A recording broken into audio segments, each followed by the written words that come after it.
Do you also see Navia and Clorand over there? They look like they might have run into some kind of trouble. Let's go check out what's going on!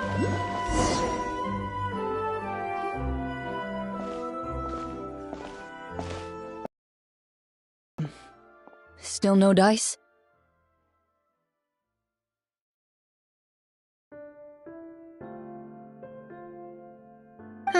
Not at all. And I've asked pretty much everyone in the court of Fontaine already.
Lynette's ears drooped as soon as she heard that we'd have to be out and about for days on end. And Fremine, he hid himself under his helmet as soon as he realized there'd be people around that he didn't know.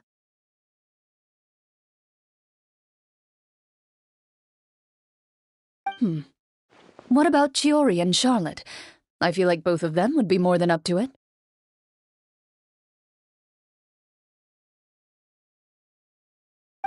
I've asked them already, but they're both pretty busy right now. I just gave the members of the Spina a few days off, too, so I don't want to bother them either. This is getting pretty difficult. Navia, Clorand, what's up?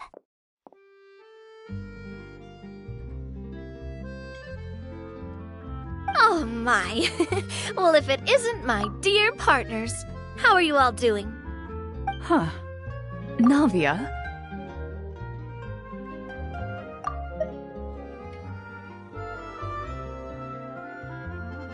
Huh? Oh, you mean...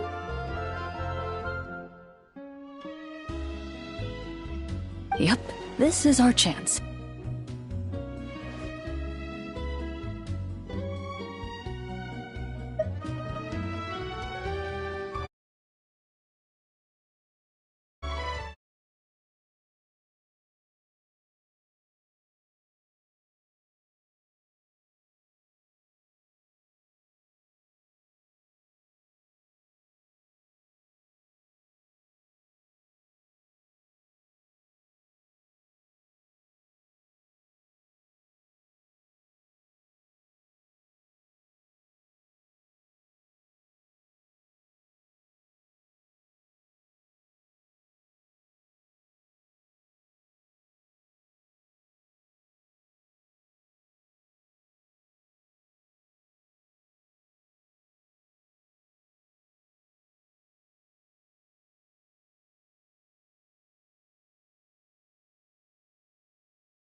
Do you need our help with something?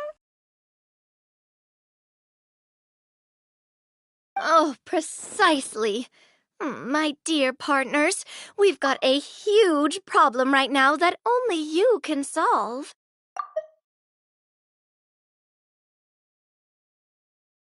Whoa, for real?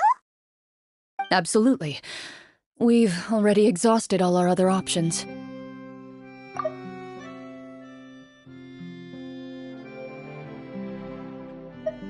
Traveler, Paimon.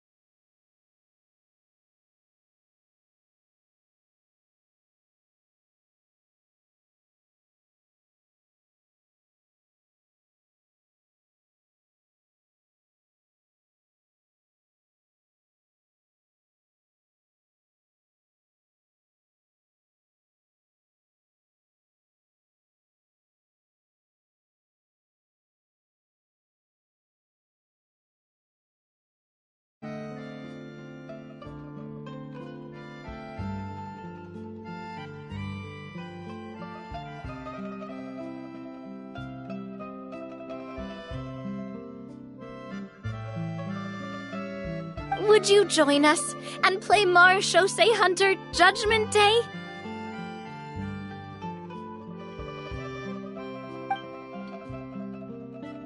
Marechaussee what now?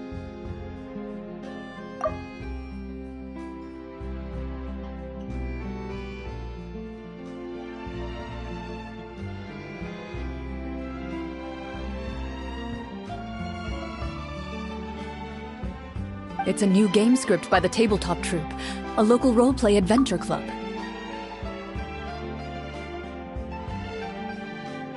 Ever heard of the Tabletop Troupe?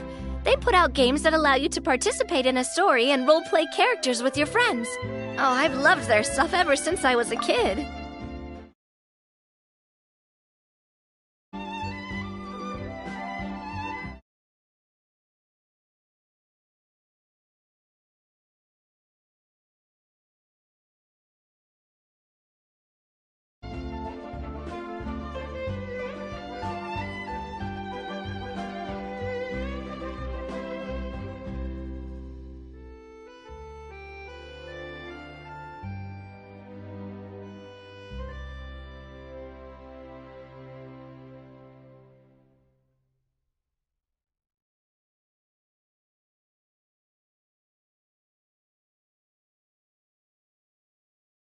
That sounds super interesting!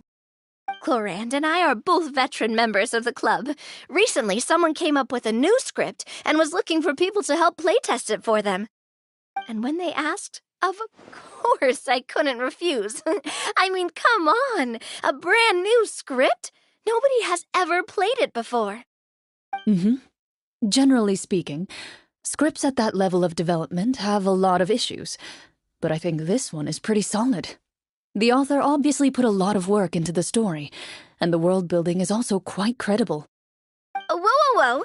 I know I was the one that handed you the script, but some of us haven't read it yet. No spoilers, please. Anyway, the script calls for a team of 4. Ah, yes. We're missing one final player right now.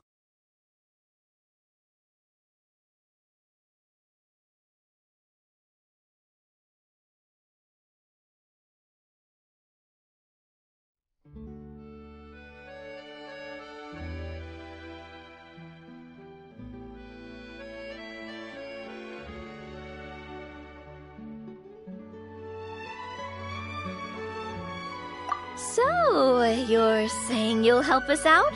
Ugh, I knew I could count on you, partner. Paimon and the Traveler are kind of a package deal. Is that okay? That's not a problem. I'll adjust the pace based on the actual number of players, and ensure that everyone has a good time.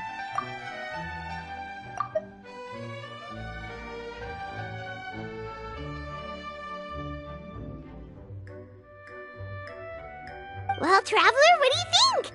Wanna play? Paimon will follow your lead.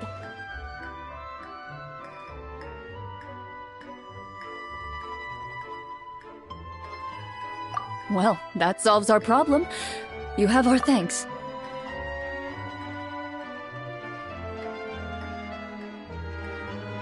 Woohoo!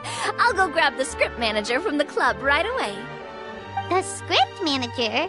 Didn't you just say that you gave Clorand the script?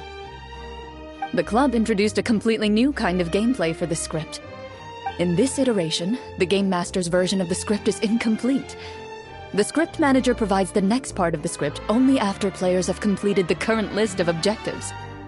On top of that, in order to increase player immersion, the club has created some of the story's sets and scenes in real life. We'll only know where we should go once the script manager reveals the starting location. Wow, you're right. Whoever wrote this script really did put in a lot of work. And it's got a real healthy amount of suspense, right? I mean, even the GM doesn't know how the story will end. I look forward to experiencing it with you all.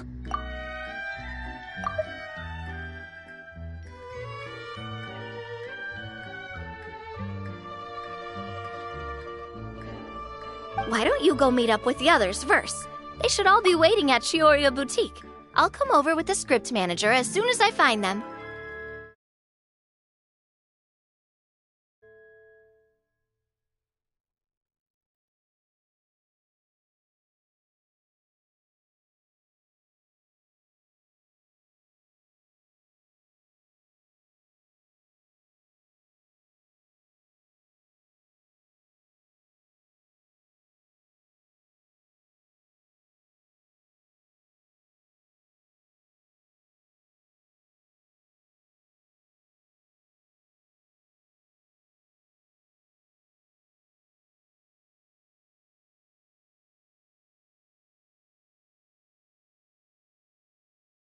Sounds good.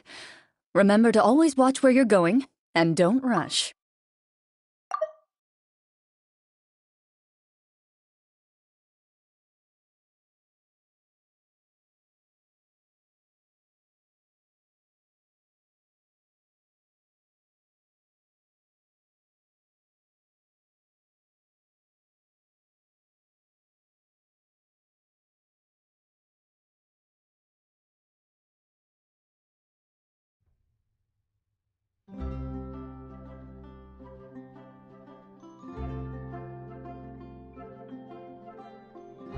You say that like I'm 6 years old or something.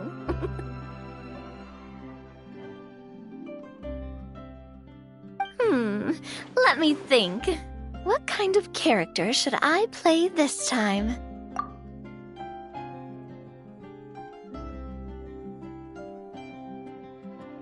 I just hope you'll pick up some useful skills this time.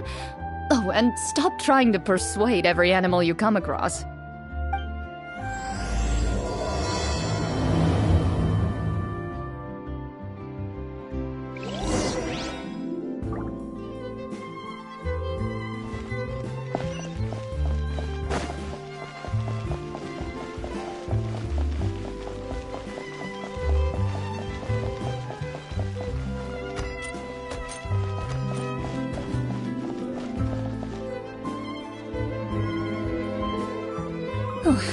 Sorry to keep you waiting.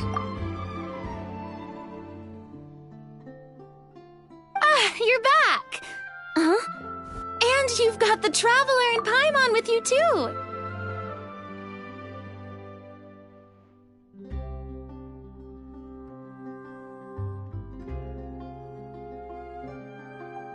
What a pleasant surprise. I assume you'll be joining us for the game then? What a pleasant surprise. I assume you'll be joining us for the game then?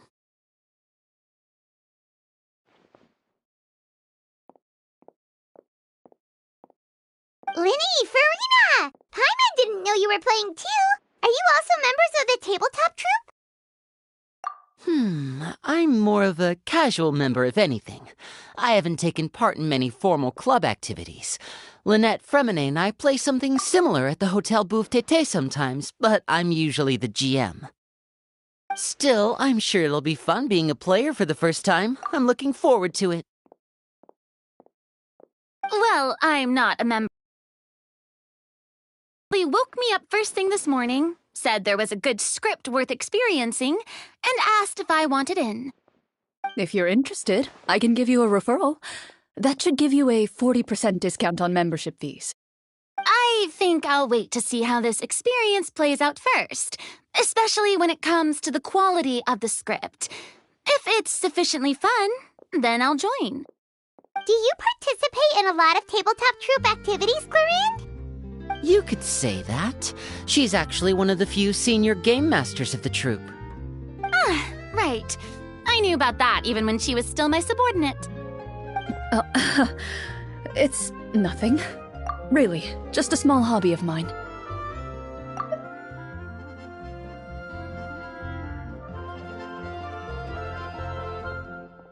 Wow. Paimon's so used to seeing you be all upstanding and intimidating as the champion duelist. It's kind of hard to imagine you role-playing with a bunch of friends.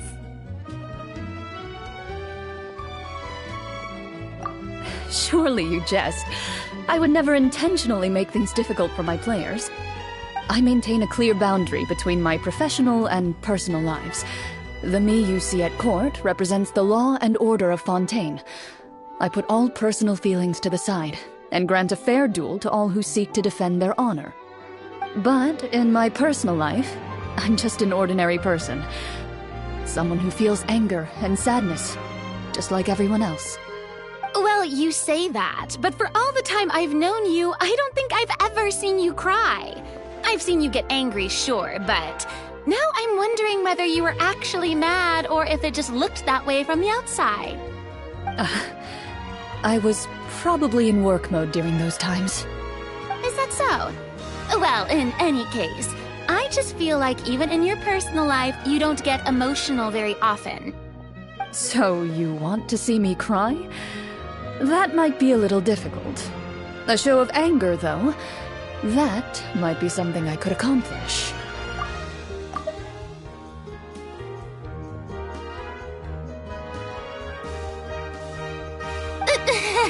No, that's not what I meant.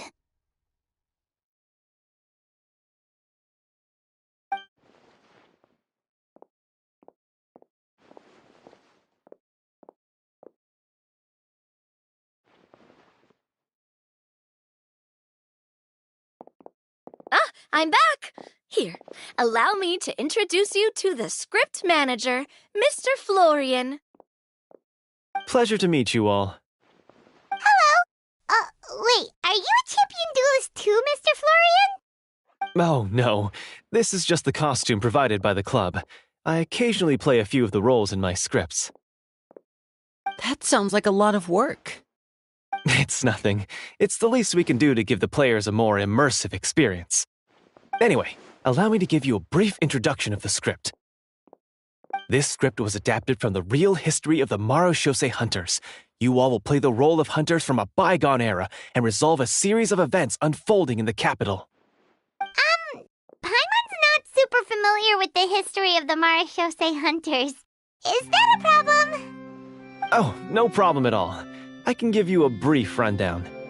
So, basically, Marashose hunters were people who dedicated themselves to hunting monsters and protecting the city by using a special swordsmanship technique passed down over generations. Their story can be traced back to the ancient Remurian dynasty, as well as the first hunter, Cassiodor. But I'll leave the finer details for you to seek out and discover later. And I'll provide additional commentary as the story progresses. In that case, brave hunters, are you ready to set out on an unknown adventure? Whoa, just one sentence and it's like we're in the story already! Aha, I see many a determined gaze before me. Very well, head over to this location and begin your heroic journey. So, as we follow the story, it leads us to specific scenes? Ooh, sounds pretty innovative. What does the message in the envelope say? It's the exact location of the scene, as well as the formal permission to use the venue. Seems like they have everything prepared. Please check all your belongings, everyone, and make sure you haven't forgotten anything. Once you're ready, please follow me to the designated location.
Sounds good. Hunter Squad, move out!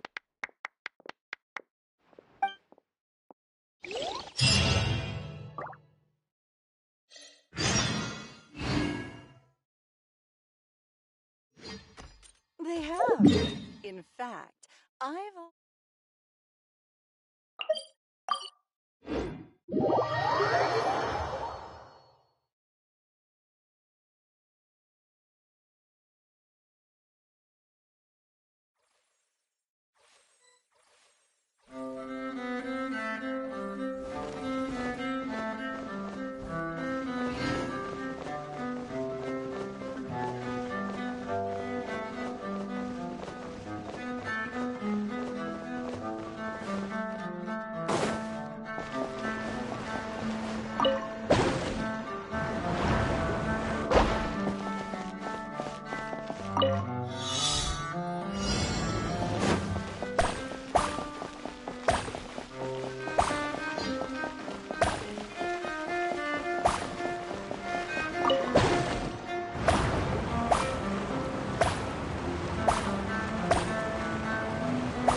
A reward on the road.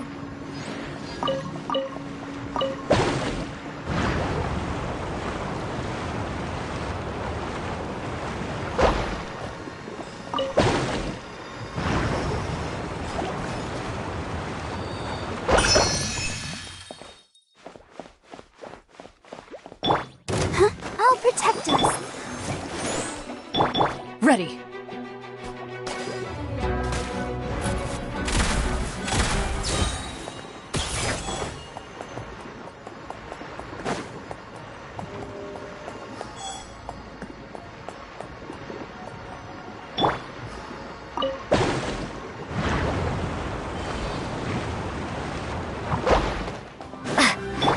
Hunt them down.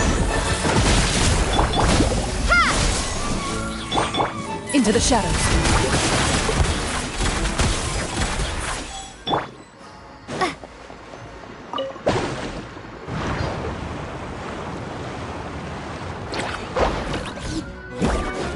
Scatter! Let the show begin. Loaded.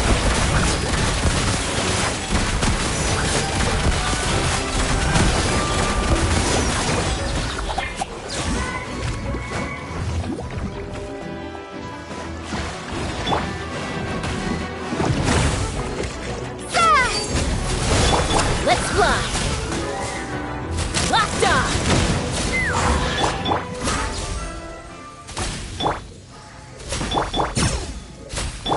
La, la, la, la.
Take me up!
Let's fly!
Ooh, shiny. It's so pretty.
Ready.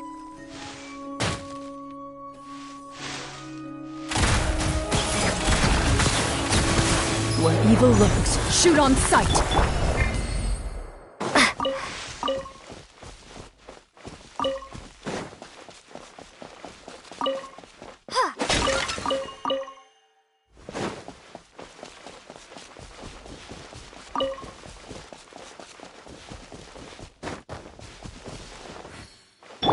Loaded.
They really have thought of everything. Even the Fatometer is here and ready to go for us. The Fatometer? What's that? It's a card that's used to determine action success or failure. We'll need to use it when we try to use certain skills. And what about all the dessert and tea? Is that for us as well? That's what the message said. Really? That's so nice. It feels just like a tea party with friends.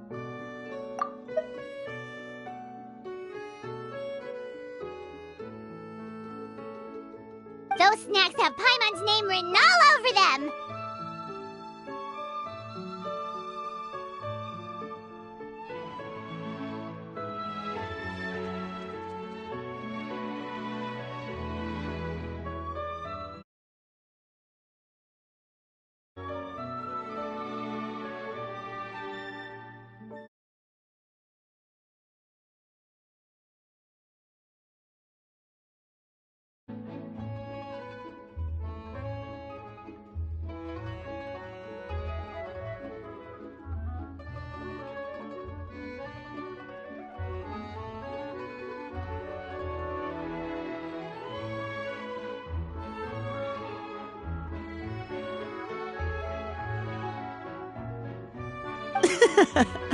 I think you might be more of a snack hunter than a Marashose hunter, Paimon.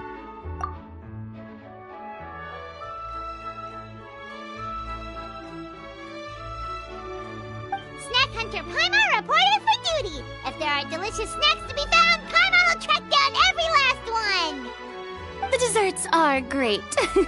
But I'm still looking forward to the story more than anything.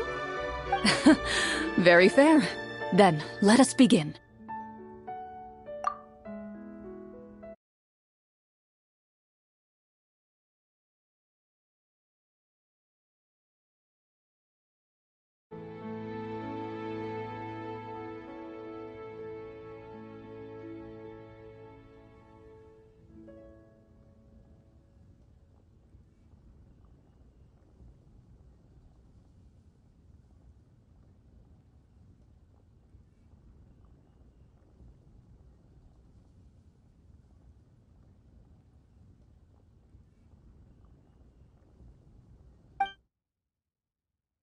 First, please pick up the blank character cards in front of you, and write down your name and profession.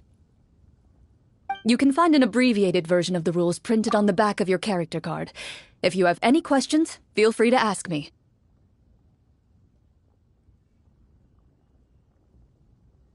In this story, everyone is a Marashose hunter. To reflect this, the club has prepared a small badge for everyone.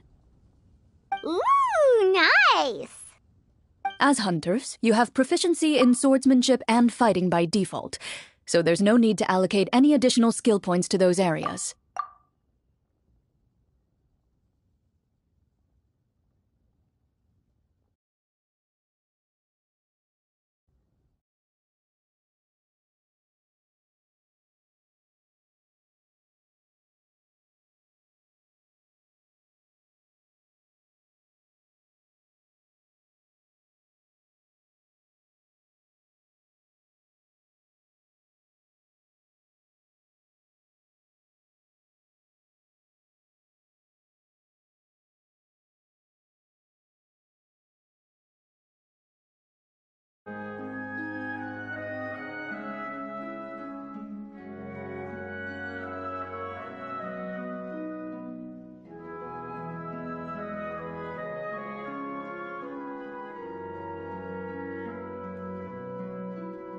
Swordsmanship? So there's a fighting part to all of this?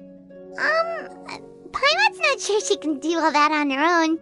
Maybe Paimon can just stick with you?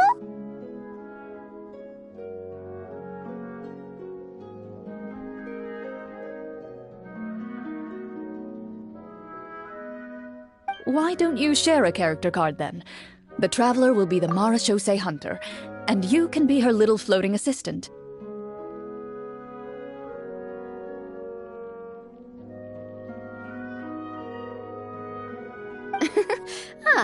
Kinda like in real life.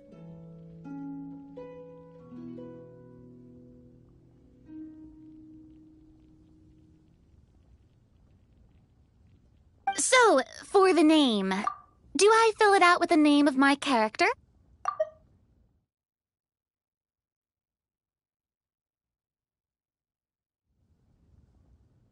Yep. It can be any name you like. You can use your real name too if you want. I do that whenever I get too lazy to think of a new name. Oh, so it would be like experiencing a different life, but still as yourself. That's not a bad idea. In that case, I think I'll continue to use the name Linny then. Next up is the skill sheet.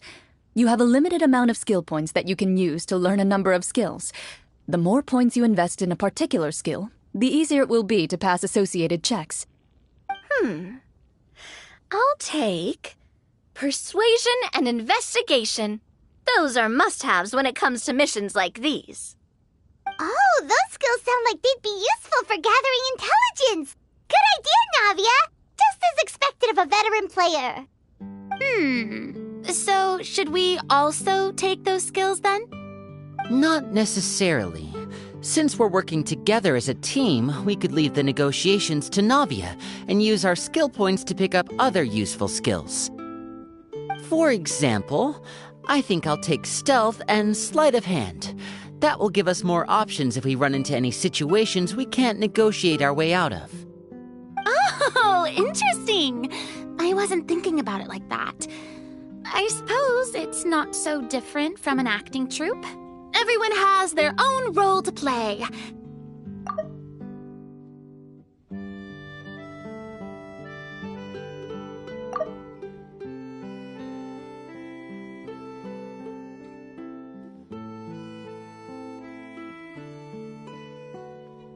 Let me see. I'll take arts and performance. I'm not quite sure what use they'll be, but I'm not as knowledgeable about the other skills, and I am not too confident I'd be able to roleplay them well. Well, that leaves us. What do you want to learn, Traveler?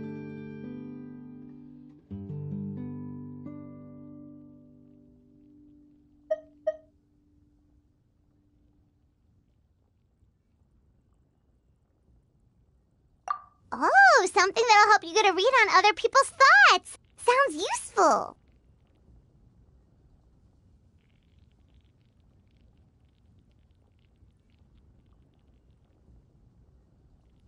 Ha!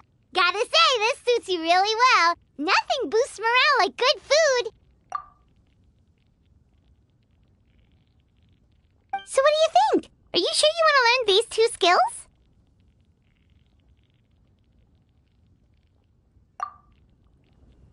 Let's see.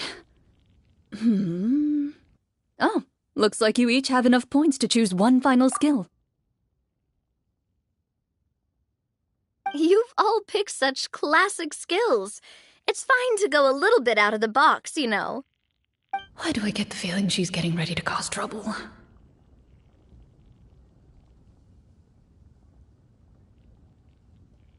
For example, this one here. Summon. Doesn't it sound super mysterious and cool?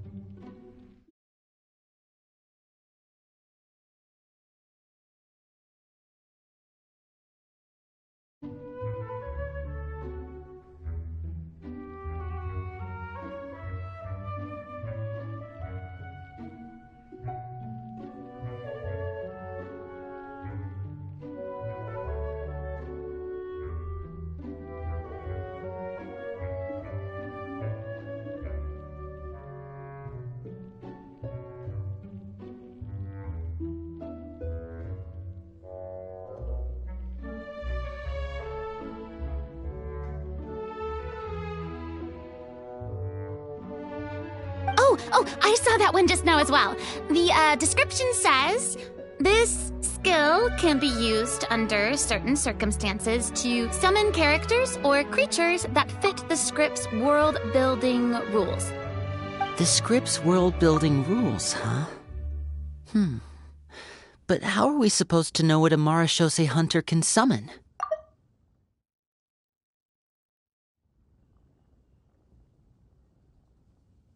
Oh, that's not for us to worry about, my friend. Just learn the skills that interest you, and the GM will take care of the rest. Alright, you've convinced Paimon. Let's learn 7 then. Paimon can't wait to see what kind of thing shows up. Well, now that everyone's more or less finished creating their characters, we can begin.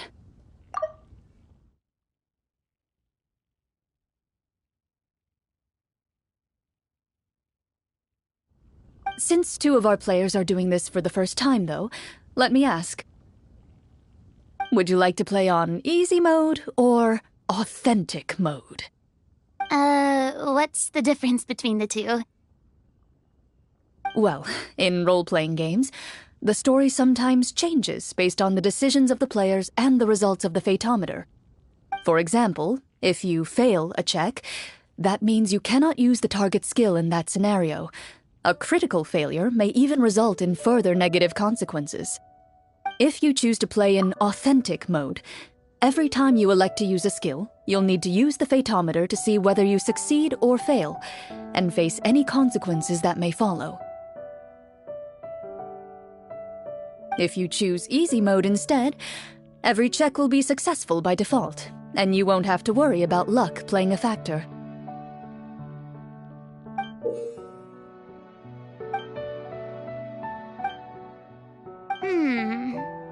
Given that I'd like to focus on the story, I suppose I should pick easy mode. I'd feel bad if I brought the team down by failing my checks.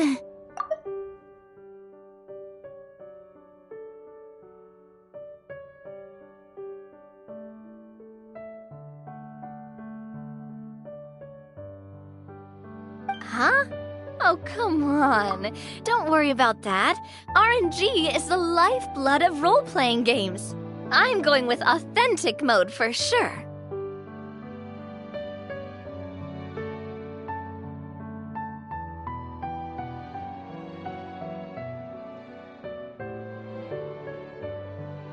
Never knowing what you might have to overcome.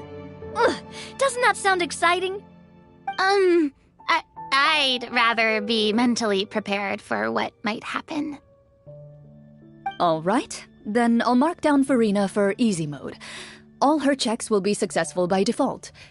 As usual, Navia and Linny will play on authentic mode. What about you, dear partner? How would you like to play? Are you sure? Trust me, you'll see the beauty of RNG.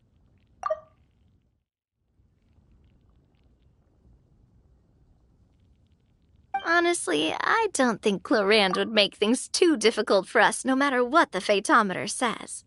Isn't that right, Clorand?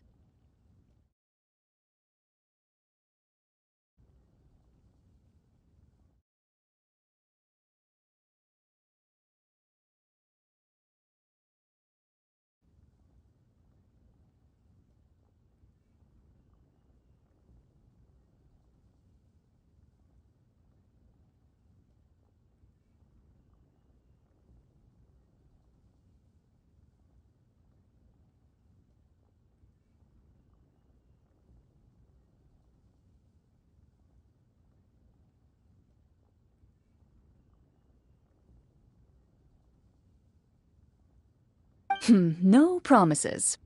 That wasn't super reassuring. Well, anyway, enough talk. Let's get started. I want to experience at least a good chunk of the story today.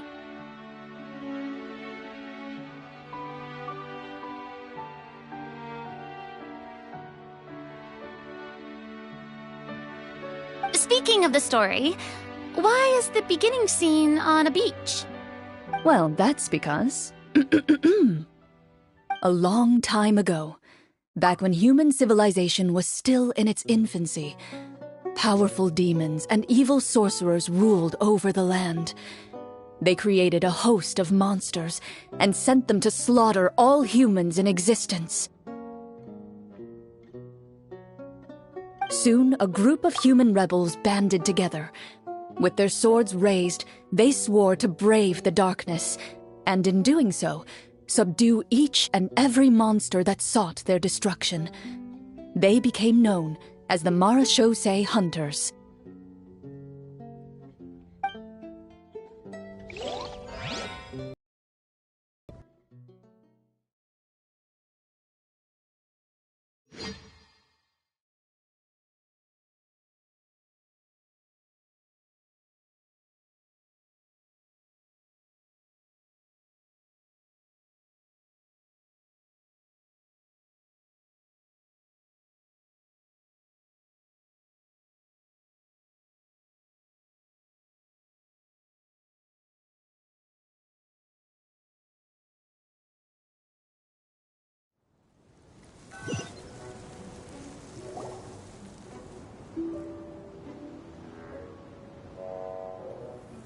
Sometime later, as a member of the Marashosei Hunters, you receive a commission.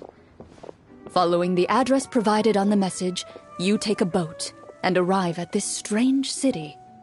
As you inhale, you can taste the slightly salty air of the docks as you begin to survey your surroundings. There aren't many people in the vicinity, but you do take note of a few others who, like you, seem to be sizing up this place.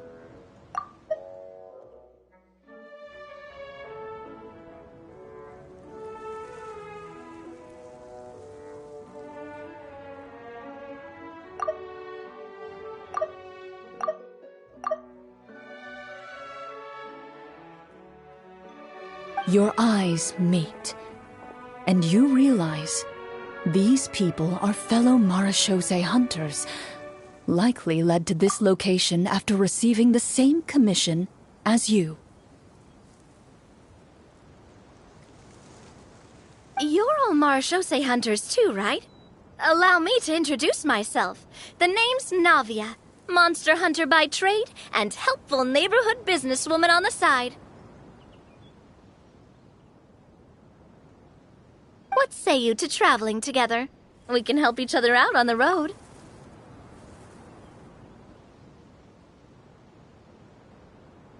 Okay, count me in.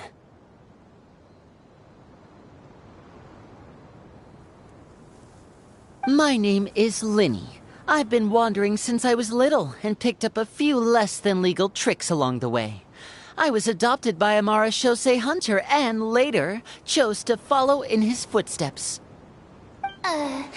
Is this where you introduce your character to everyone? It sounds like they've done this dozens of times. My name is Farina, and, I grew up in a noble family. I always had a strong interest in performance and the arts. Even though I'm a Marashosei hunter, what I really want is to be a performing artiste.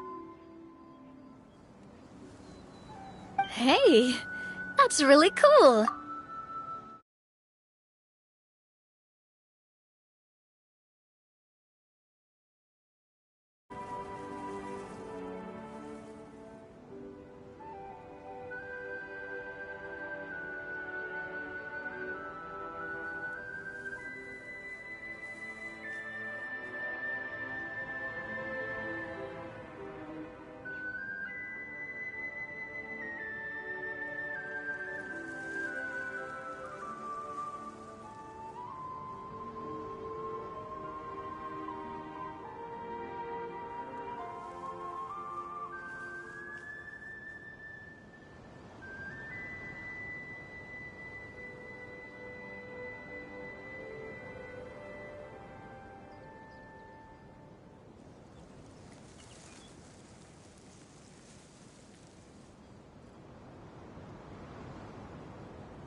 You can do it, Farina. That's exactly how it's done.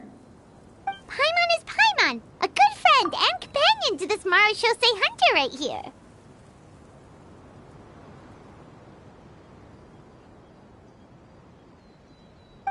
I've been studying the culinary arts since I was a child. I hope my delicious food can help boost people's spirits.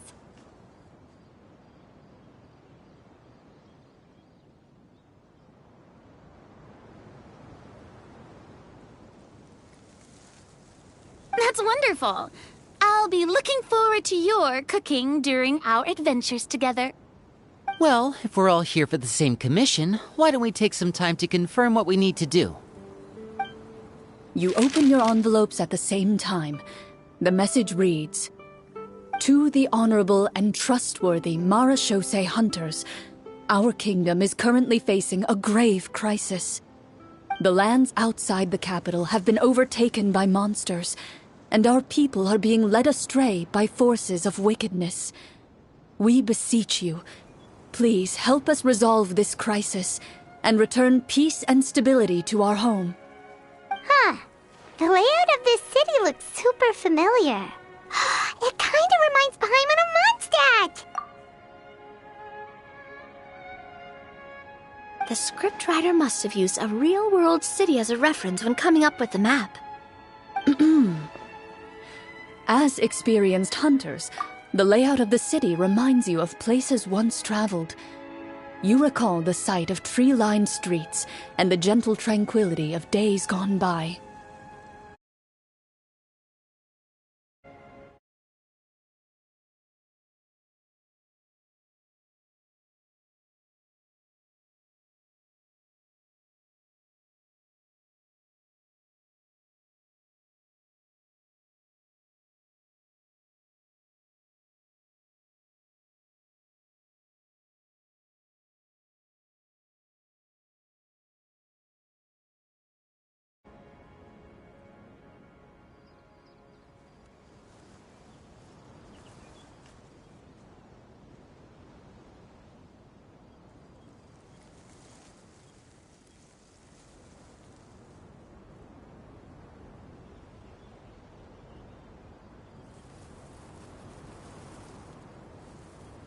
Yet, as you regard the city in front of you, it appears to be little more than an empty shell. Its hollow gates are open to you, beckoning you to come forth and bring salvation back to the town. I carefully read every line of the letter and turn my attention to the signatures at the bottom. Who issued this commission to us? You see a long string of unfamiliar names. It would seem that many of the residents of the city issued this commission together. They sensed that things were not right within the kingdom and sent a distress signal to the outside world. In that case, why don't we take a walk around the city and see if we can learn anything from the local residents?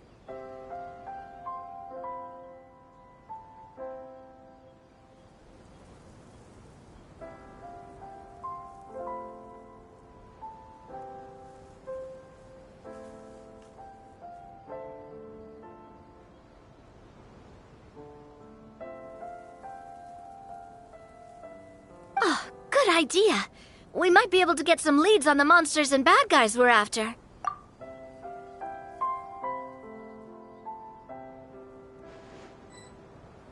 You look up and see a tavern nearby. It appears to be open for the day. Why don't we go check out that tavern? If the novels I've read are anything to go by, taverns are usually full of information.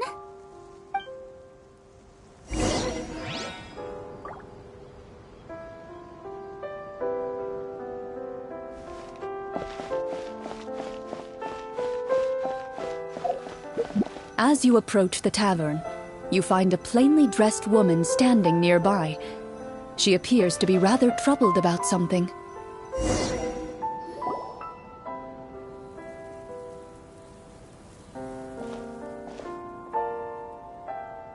Greetings, friend.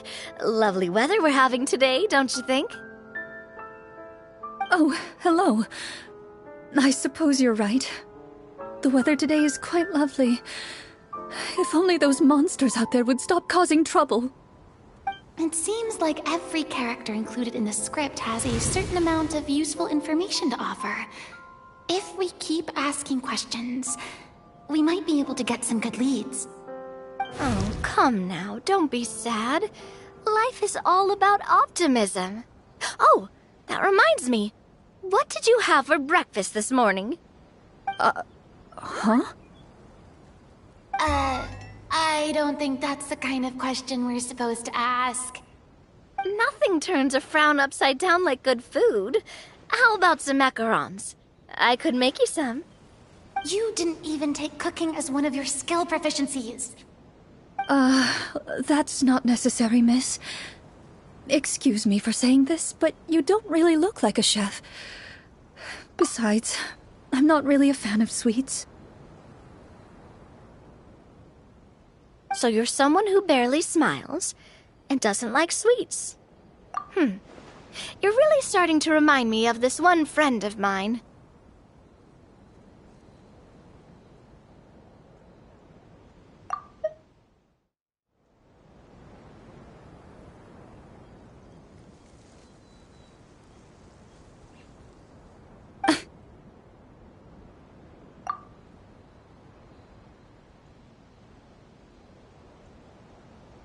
Hey, did she just...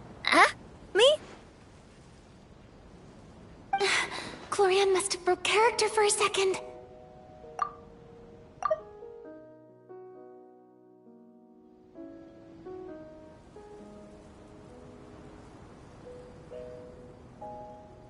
This isn't getting us anywhere. Traveler, maybe you can think of something.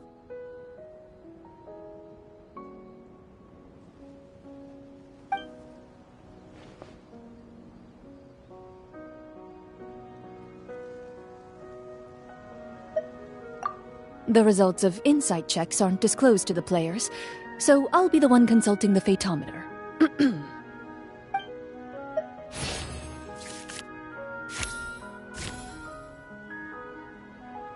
You recall all the lessons you've learned in your time and begin to carefully observe the woman's mannerisms. You notice that when she's quiet, she has an empty look in her eyes, as if her thoughts have drifted to a place far, far away. And when she speaks, she often subconsciously reaches out to touch the ring on her left hand.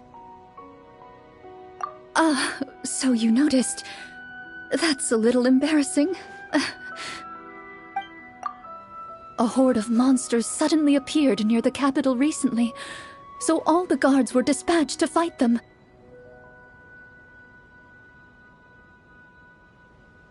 Do you remember when those monsters appeared? I'm not completely sure. All I know is that my husband was dispatched to fight them 3 days ago. Do you know where he was sent? It all happened so fast. When we said our goodbyes, he couldn't even tell me where they were sending him. You have our thanks, friend. We'll find and defeat those monsters as soon as possible. We sincerely hope your husband will be able to return to your side soon.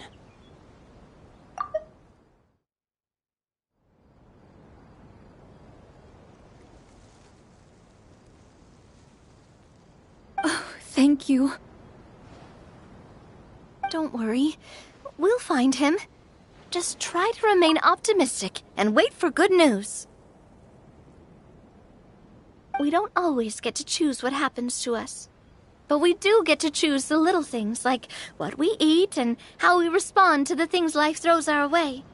I hope that one day, you too will recognize the power of something as small and inconsequential as a delicious dessert. I'll do my best. You bid farewell to the woman and continue your journey further into the city.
As you venture further into the city, the streets appear largely empty.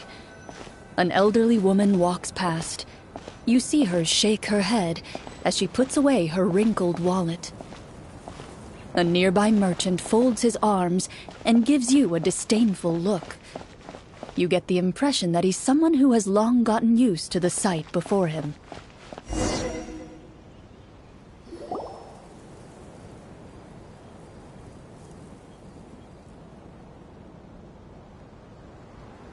Although he doesn't seem very friendly, merchants are usually a good source of information, right? Pardon me, sir. I'd like to ask a question if I may. That depends. How much are you willing to pay? How about this much? What do you take me for? Some lowly beggar? You can't even buy half an onion with that amount. Surely an onion can't be that expensive, right? What do you know? War's nearly upon us. Everything costs several times what it did before. If you're not gonna buy anything, then scram. Whoa, what a nasty guy. Maybe we shouldn't even bother talking to him. But he still might have information we need. Traveler, can you think of something?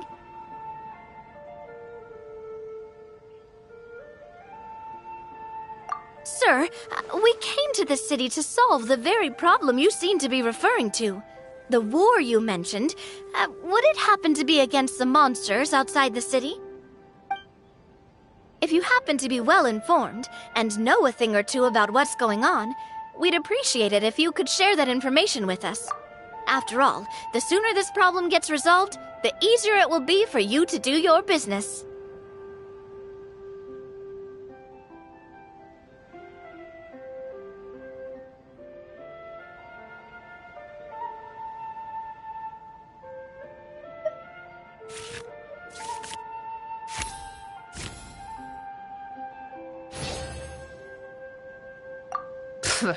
Well, things are basically as you said, young lady.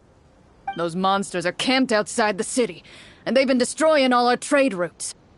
We have limited reserves within the city, so if this continues, we're all gonna be in big trouble.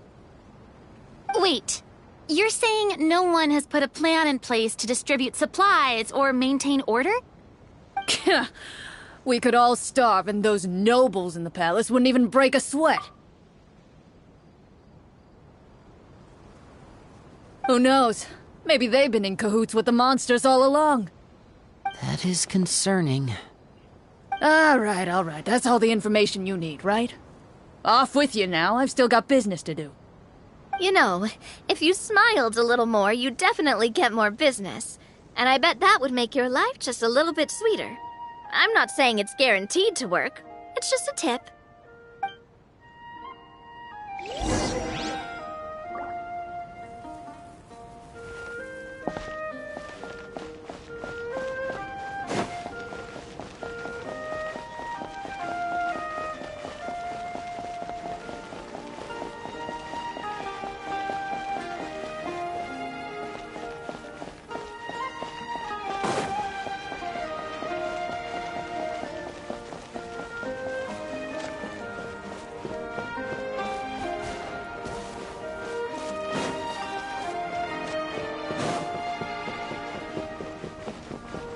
It doesn't seem like there's any information to be gained from the area up ahead.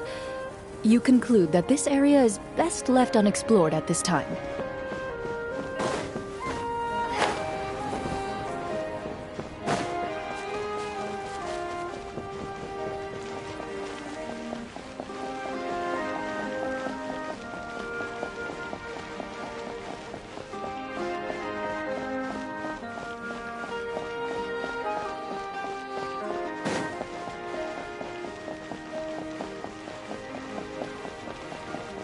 Should we try to go somewhere with more people?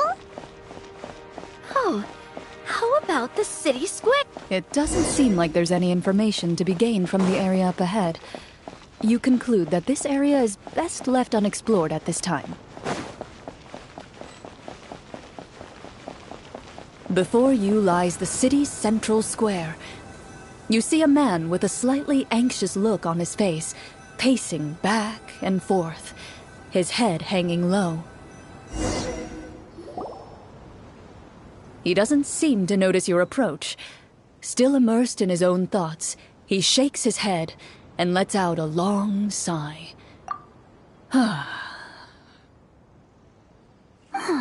This guy seems promising enough.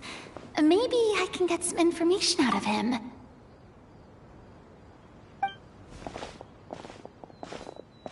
Hello, sir. Is there anything I can do to help you? Wait, you're...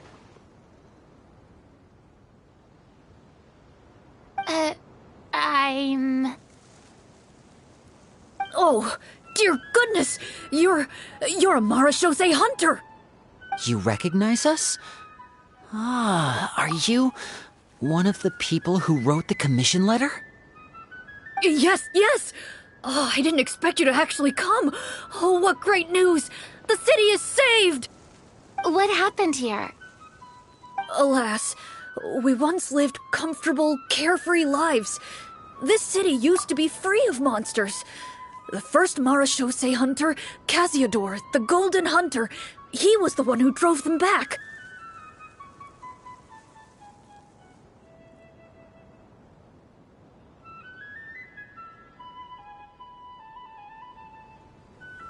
However, monsters have once again surrounded the city. Perhaps the seal that kept them at bay has lost its power. Or perhaps an evil sorcerer has been meddling in our affairs. All I know for sure is that their return has stripped the city of any chance at peace. Are there not enough soldiers to drive them out? It's not a question of numbers. The guards simply have no idea how to deal with them. Most people my age have never even seen one of the monsters, much less been trained to fight against them. What's worse, many of us don't even know the history of the Marashose hunters anymore. When I was a child, though, my grandfather would tell me stories about how the drove back the monsters. So, on the off chance that something might come of it, I decided to reach out to you. To be perfectly honest, I was starting to think all those stories were just tall tales. But now that I've seen you in person, I finally know that it was true! Well, you can rest easy, friend. The righteous and formidable Marashose hunters are on the case. The man is touched by your determination and resolve. His eyes begin to well with tears of relief. Still, if we are going to hunt the monsters, we need to know where to find them. Can you give us any leads?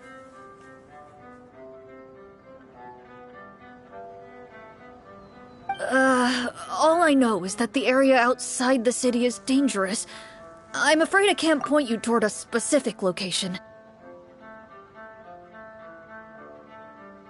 Oh, although, if you leave the capital through the main gate and follow the road, you should run into a group of guards. They might know more about where to find the monsters. I see. We'll go look for them then. All right, be careful. Oh, and one last thing. The monsters outside the city are just part of the problem. There are evil sorcerers inside the city as well, so be on your guard. They're actively working with the monsters, and have corrupted the court ministers with malicious magic. They're the reason why, even inside the city, everything has been a giant mess. Even one of our kindest ministers has turned into a boorish and unreasonable figure, interested in nothing but enacting laws that exploit the people. Who knows how much longer we'll be able to go on like this. Talk about being stuck between a rock and a hard place. I feel bad for him. Maybe we should try to cheer him up? Huh? Like, now? Is this really the right time? I appreciate your kindness, but for now, it's more important to focus on the crisis at hand. Brave hunters, I leave the future of this kingdom to you.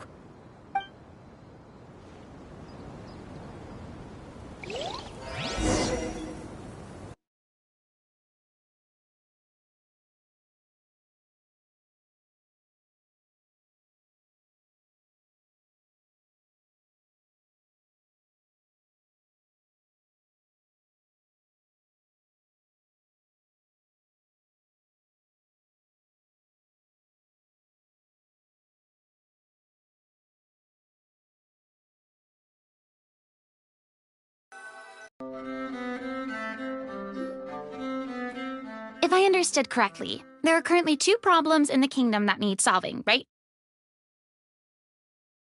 Exactly.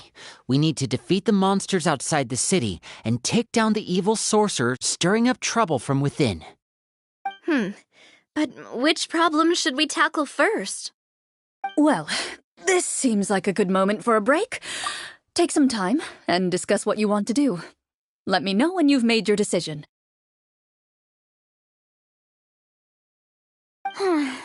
I really didn't expect the people in the city to keep us at arm's length like that. I totally thought the hunters would be treated like heroes. Well, Clarence said the script took cues from the real history of Fontaine, right? Maybe the real-life Marashosei hunters were also treated like that.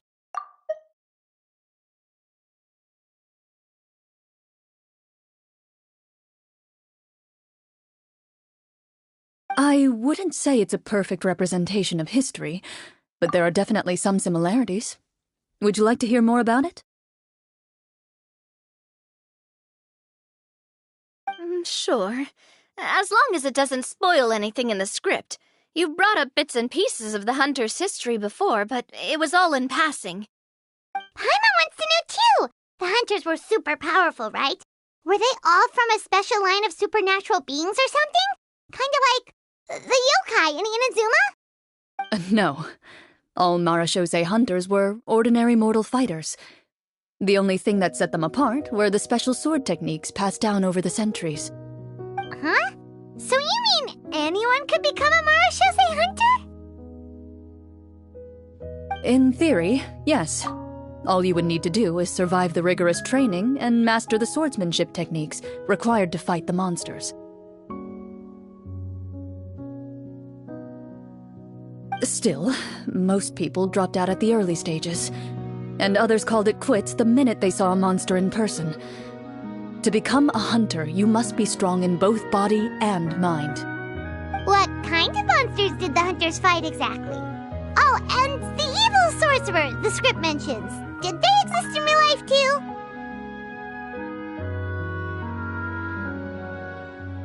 The land of Fontaine once played host to an ancient dynasty known as Remuria. After that dynasty fell, monsters began to appear, intent on obstructing humans from establishing a new social order. One of the ancient sorcerers of Remuria used his power to assemble a formidable army of golems. He sought to use that force to establish himself as king.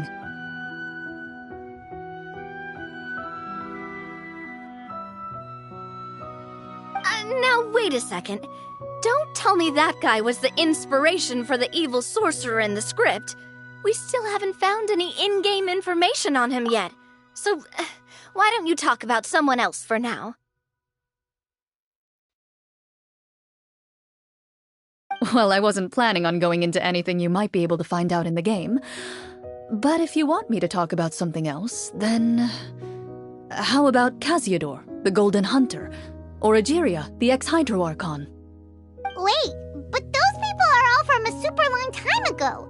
Where did you learn all this, Claran?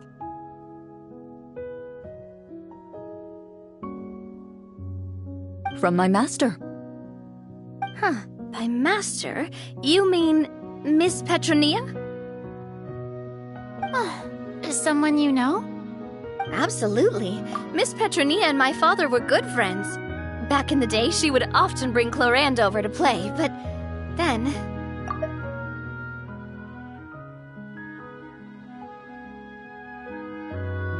Let's not get off topic. Anyway, back to what I was saying. Responding to Egeria's call, a number of warriors followed Casiodor into battle against the monsters. This group of warriors, under Casiodor's leadership, became known as the Marechaussee Hunters. Yet, as Fontaine entered an era of peace, their work gradually became obsolete. The Marechaussee Phantom, originally an association made up of hunters, eventually came to be predominantly comprised of Melusines.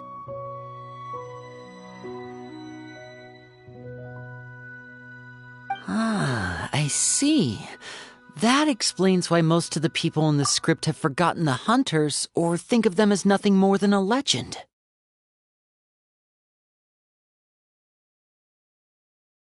Is that really a bad thing, though?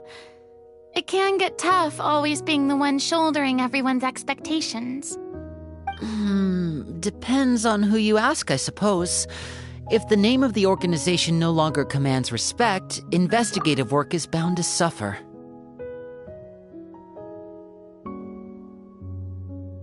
Speaking of investigations, which problem should we tackle first? Monsters or evil sorcerer? I vote monsters. That's the main duty of the hunters, right? We can come back to the sorcerer later. Well said, Miss Farina. Plus, if the sorcerers really are the masterminds behind this whole thing, defeating the monsters could give us some clues on their intentions as well. What about you, partner? What do you think? I mean, you're not wrong. But those characters are usually the ones pulling the strings behind the scenes. More often than not, they're very formidable opponents. Going after them now might be jumping the gun a little bit.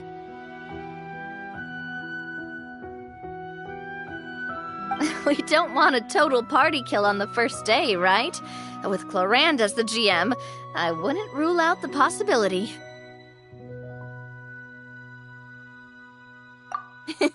Then it's settled.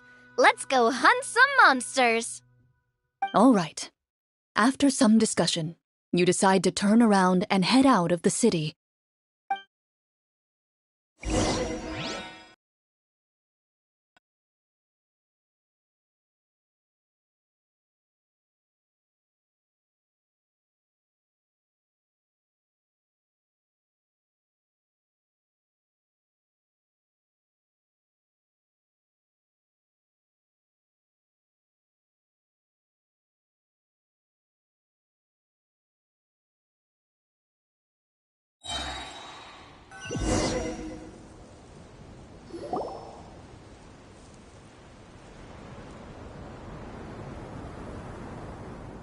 Let's take a look around, like that guy said.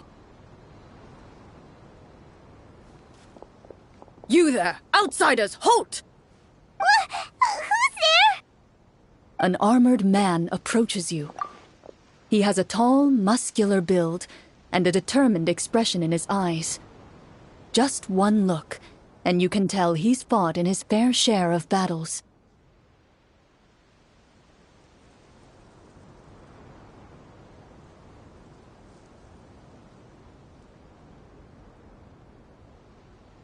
Although he's trying his best to conceal his current state, his uneven gait and the sweat dripping down his forehead make it obvious that he's been wounded and is in serious pain.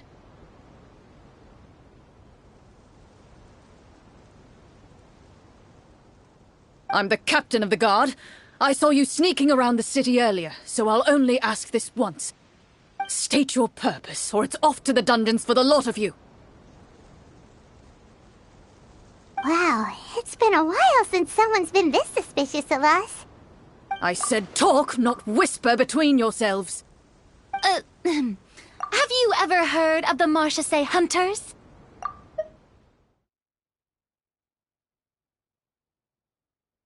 Marechaussee Hunters? Ha! That fairy tale, you mean? What, you expect me to believe you're one of them?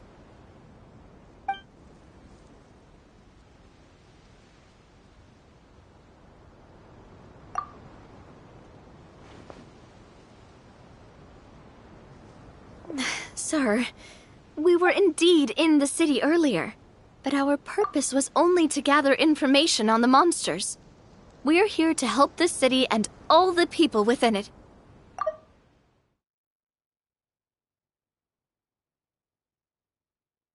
Your guards are still fighting the monsters as we speak.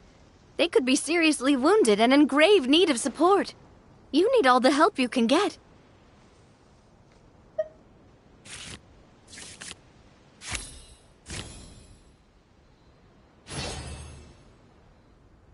The man regards you with doubt and concern. After a period of inner struggle, he lets out a long sigh and informs you of the locations where the monsters have appeared.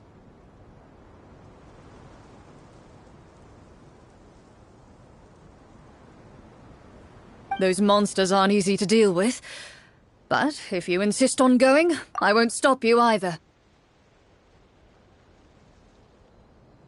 I just hope all the guards will be able to come back to their families alive. I wish you the best of luck.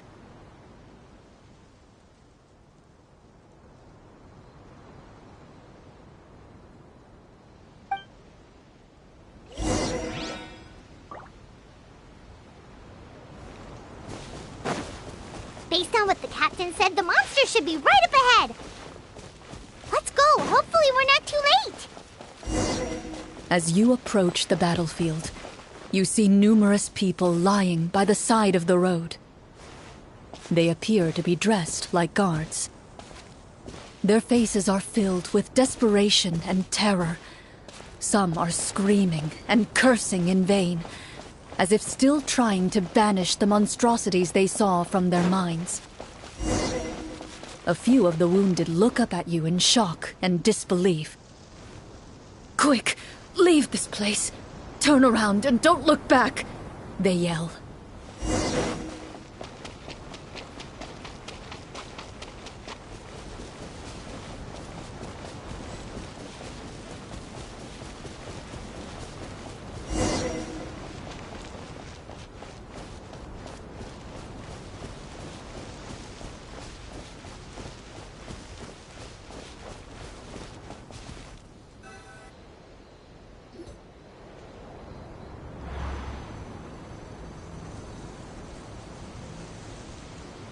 This is the place he mentioned, right? You see broken iron swords scattered all around you, and downed trees riddled with terrifying claw marks.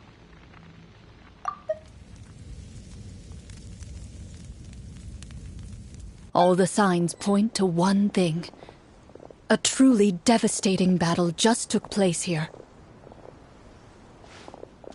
Be on your guard, everyone. The monsters might still be around.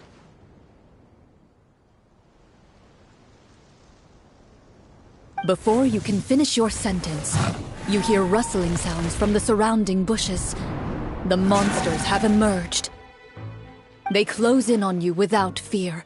You get the impression that, in their bloodthirsty eyes, you're just another meal for them to devour.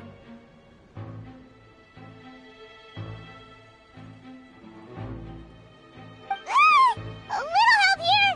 This thing wants to eat Paimon! Your battle round begins now.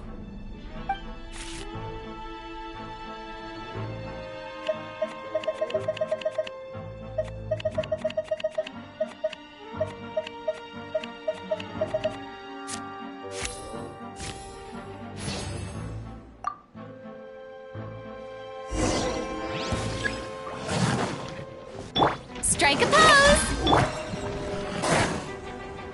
Yeah! Cha! Coming at ya!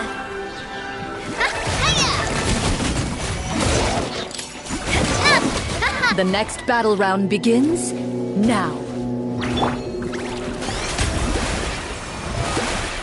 Time to shine!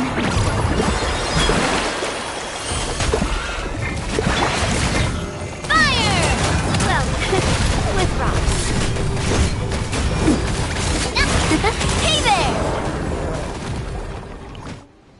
The monsters let out a terrifying roar of anger and resentment before dissipating into thin air.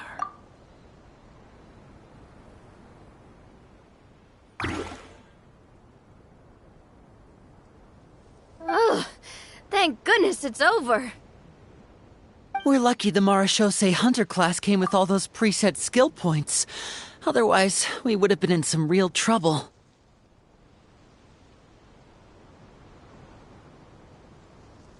I never knew the Fatometer even determines the amount of damage you inflict.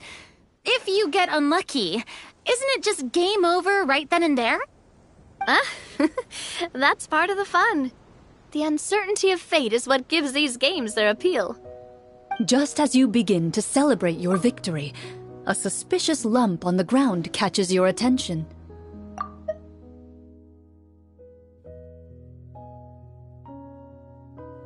A suspicious lump. Wait, could it be the thing that appears after every battle? I walk up to it, crouch down, and begin to carefully examine it. I've still got my right glove on, so it should be fine for me to touch it, right?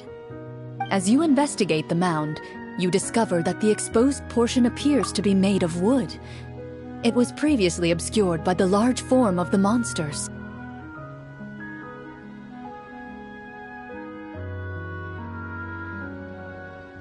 With the monsters gone, the small protrusion now awaits your discovery, poking out of the ground like a shy flower bud.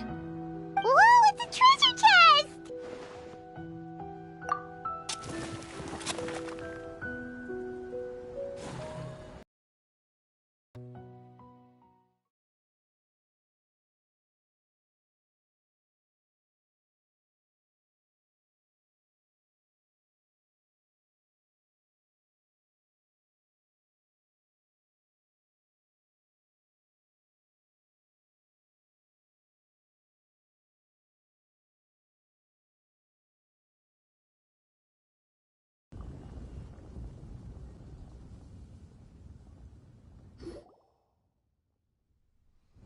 With everyone's help, you successfully excavate the wooden chest from the ground.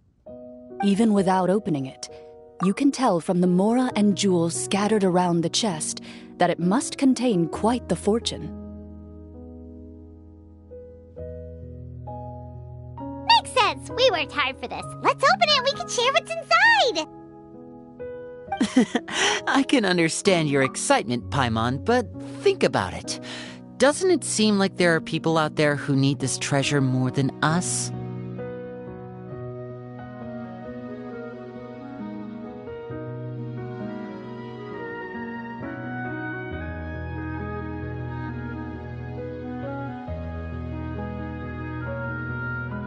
Yeah. Think about all the people suffering in the capital, or all those guards who got hurt fighting the monsters. Wouldn't it be better if we gave the treasure to them? Wait, is that how it works? Paimon thought since we were the ones to dig it up, we could just take it for ourselves. Well, let's put it this way. Any decision you make during a role-playing game can impact the future course of the story.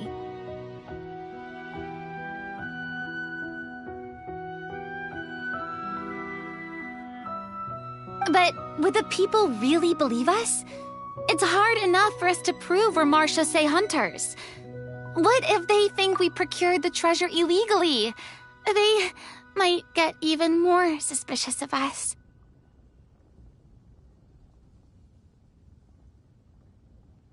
That's definitely something we should consider. Maybe we can come up with an explanation in advance. Well, if donating it could cause that much trouble, why don't we use it to buy some gear and fill up on good food? Then we'll be ready to fight even more bad guys.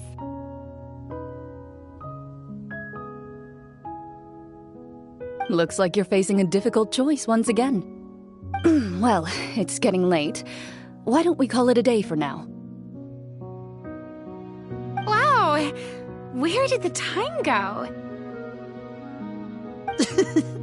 I'm not sure if it's because I'm having so much fun with you all or because the story is particularly enticing, but I feel like I could almost keep going.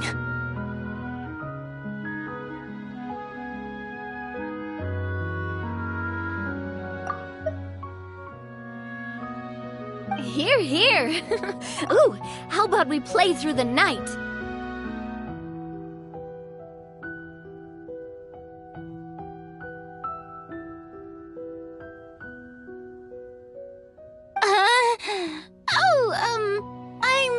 Sure, I'll have enough energy for that. Yeah, that won't work for me either. Lynette will give me an earful if I get home too late. I understand how you feel, Navia, but we have to change venues for the next part of the story anyway. Huh? Another location? Mm-hmm. There's a special note for the GM at the end of this section that says to proceed to an indoor set for the next part of the script.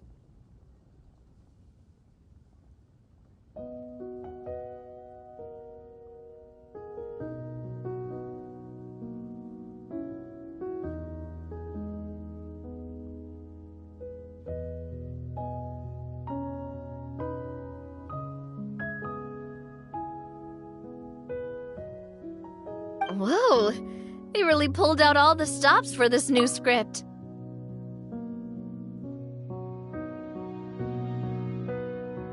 Well, even if we end the game for the day, we can still stay a little longer and hear Claranne finish her story, right?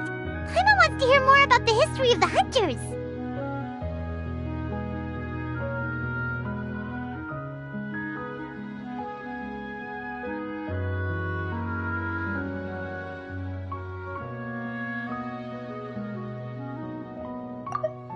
Well, even if we end the game for the day, we can still stay a little longer and hear Claranne finish her story, right?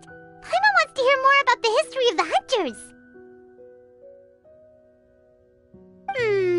Something tells me you just want to finish the free desserts before we break for the day.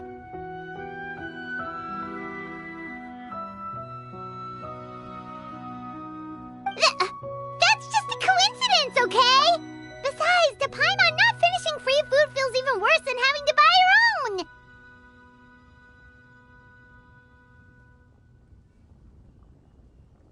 And anyway, Paimon really does want to hear more about Claranne's master.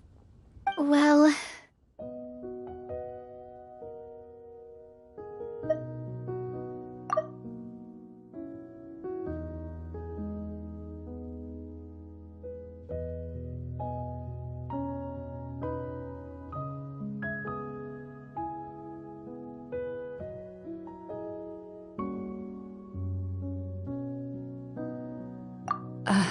It's nothing.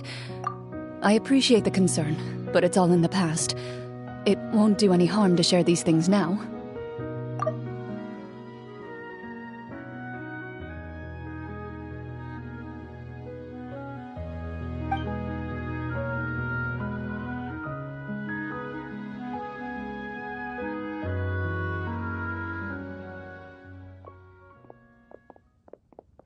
My earliest memories are of living with Master. According to her, she saved me from certain people of ill repute. My birth parents had left me behind some time before that.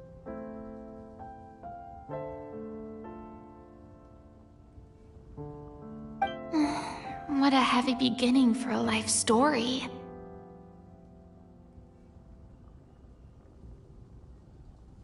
Master was a fascinating individual, if inexperienced in the ways of raising children. My first ever toy was a short sword, although I suppose it wasn't so much a toy as something Master removed from her waist and handed to a noisy child in need of distraction. Oh wait, so she handed an actual sword to a child? Isn't that dangerous? Did you hurt yourself?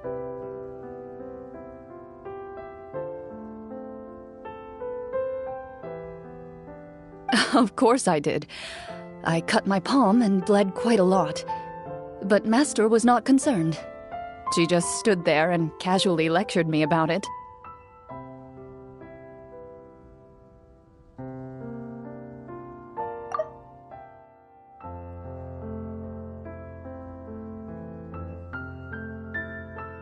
See, that's what you get for not holding the sword properly, she told me. She then crouched down next to me and said, "Give me your hand. I'll teach you to bandage this wound. After that, it's time to learn how to truly hold a blade." Excuse me for asking this, Claranne, but how old were you exactly when all this happened?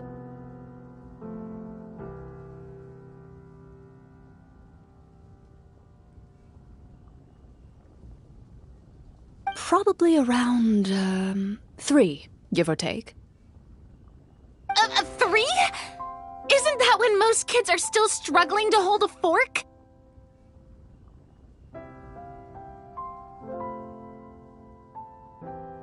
As I said, Master was rather inexperienced in the ways of raising children. She believed trial and error was the best way to teach a child what they're capable of.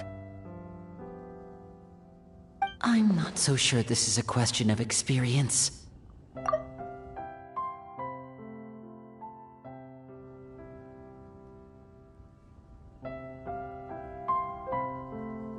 I didn't see anything wrong with her ways at the time. And anyway, children don't get to choose how they're raised. Oh, she did bring me back a pet from Liyue once. It was a Geovishap hatchling.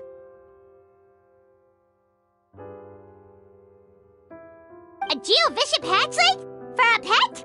That seems even more dangerous!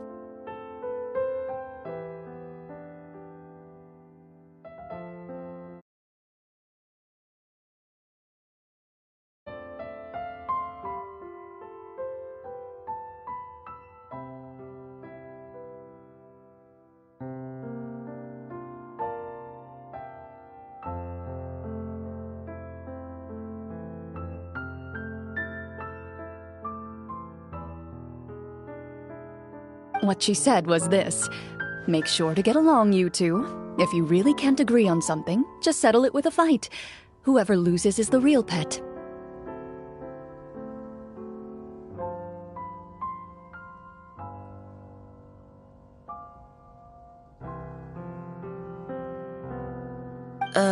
And how old were you when this happened?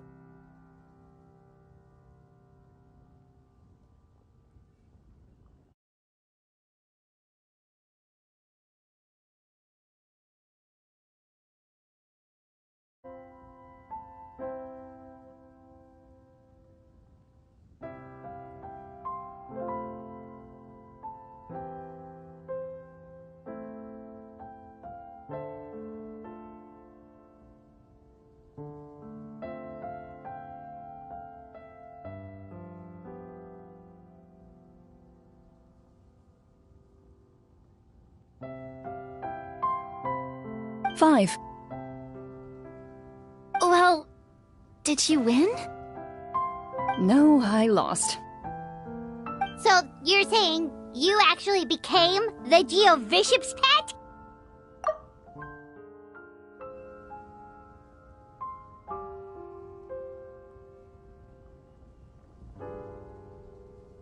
Yes, but only for a week. By the end of that week, I defeated it in combat, and we've shared a cordial relationship ever since.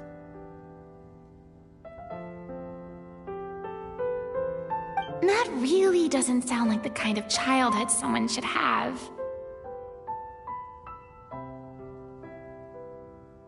Later on, I gradually understood that Master most likely didn't know any other way to raise a child. She was a Marashosei hunter, but I never heard her bring up her own parents.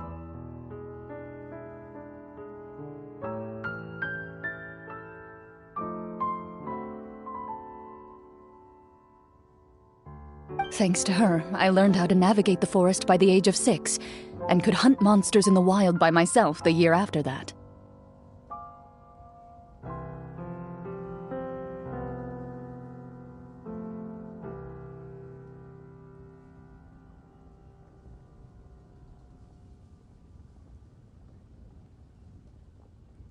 Even though the training she subjected me to was strict, she always made sure to take me traveling when she had the time. We met many of her friends during those days. That was also how I met Mr. Callis and his family.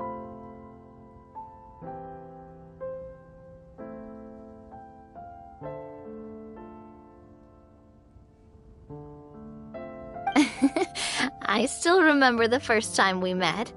You were too scared to join our picnic and hid behind Ms. Petronia the whole time.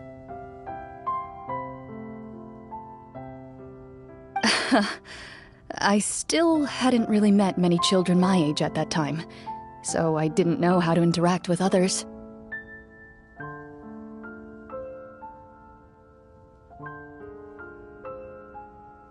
After that, though, you started coming over a lot. You loved challenging people to shooting competitions, remember? I don't think many members of the Spina ever beat you in one of those.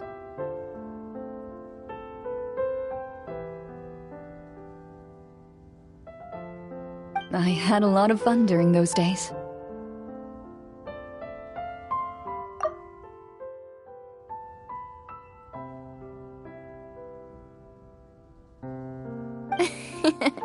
I enjoyed them too.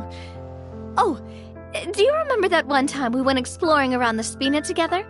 We overheard Papa call your master Fontaine's Protector of Justice.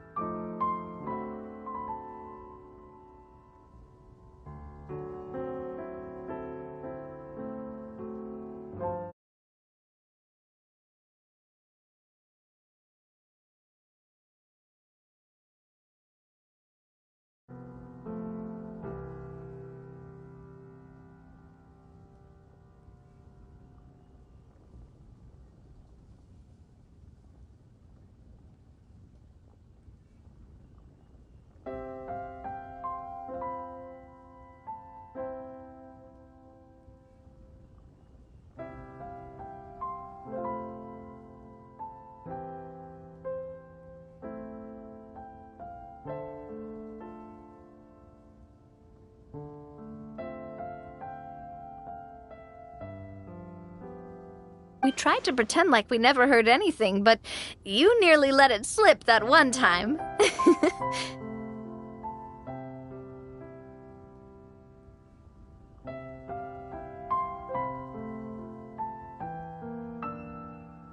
Protector of Justice. Oh, wait, you mean that vigilante hero from 20 years ago? The one who was always active at night?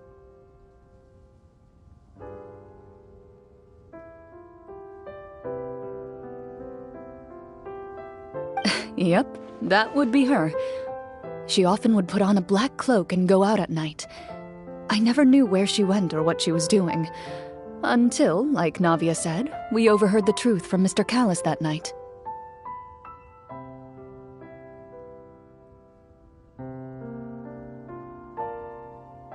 Years ago, huh? I still remember the guards leaving all kinds of witness reports about her on Nervalette's desk.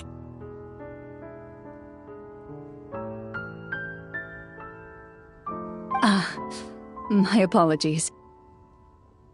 Oh, there's no need to apologize. You had nothing to do with it.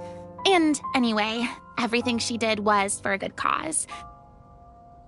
Although, calling herself the Protector of Order was a bit much, especially when she deliberately operated outside the law.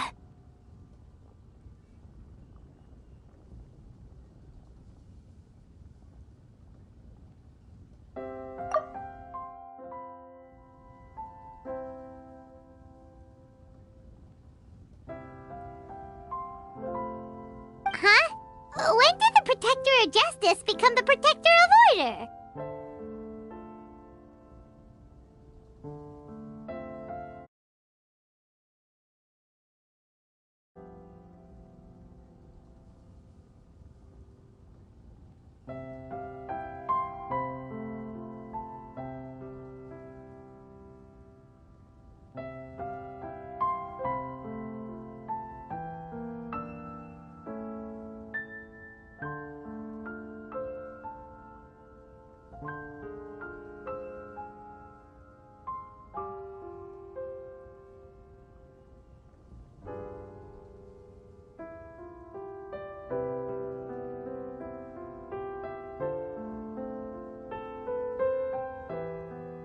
Oh, she had a bunch of code names. I heard she would just come up with a name on the spot whenever she was asked.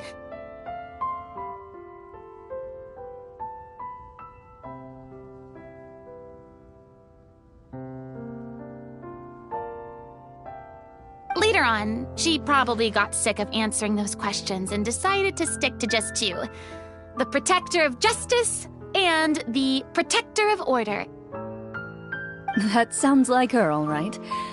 I bet she forgot which of the two she'd use by the time she got back each night. Well, she certainly sounds like a fascinating individual. With her strong sense of justice, it's no surprise her student followed in her footsteps.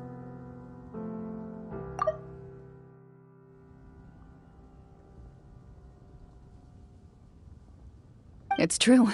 I always wanted to become like her. Someone powerful, independent, and with a strong sense of conviction. But...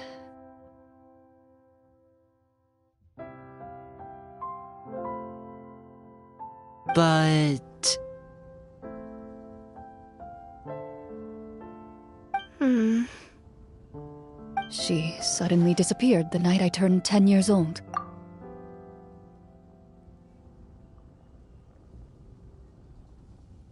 Disappeared? What happened?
I have no idea.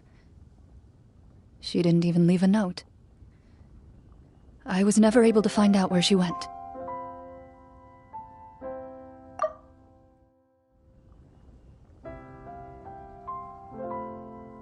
That night, I was celebrating my birthday at Navia's house, but Master never came to pick me up. When I returned home on my own, it was to an empty house. When she still didn't appear after a few days, I went to Mr. Callus's house to ask about her whereabouts, but he only shook his head.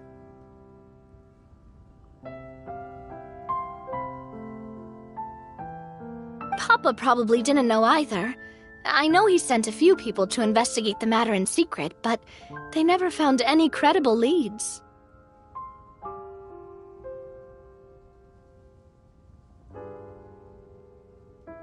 Don't worry, I understand. To be perfectly honest, given Master's personality and way of doing things, it all made a lot of sense. If I had to guess, I'd say she probably used it as an opportunity to force me to become independent.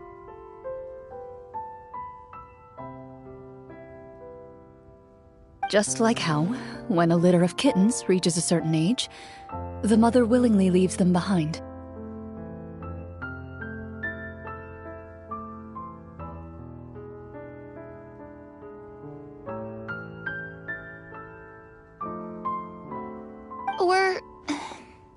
Were you upset, Clorinde? I was at first, but not anymore. I don't believe Master would suddenly disappear for no reason. There must have been something she just had to do.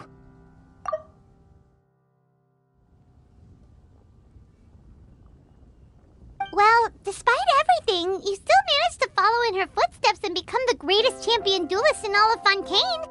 You're practically a living symbol of law and justice.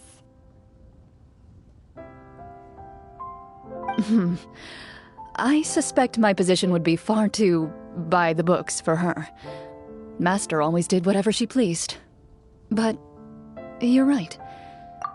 I suppose I do take after her in some ways.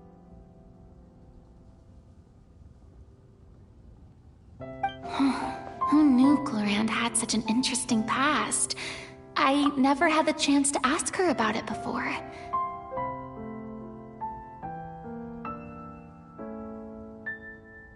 I wonder... if Clorand's master were the champion duelist back then, would that duel against Mr. Callus have gone differently?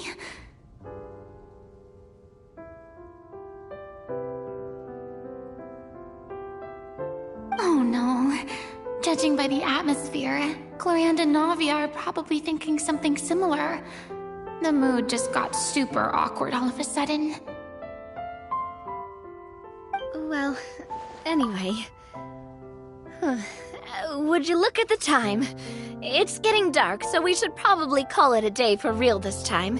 If we keep talking like this, we really will be here all night.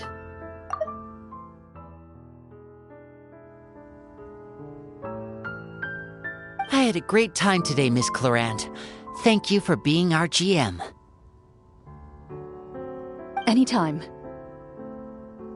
The script was good, but I've got to say, your childhood stories were even better.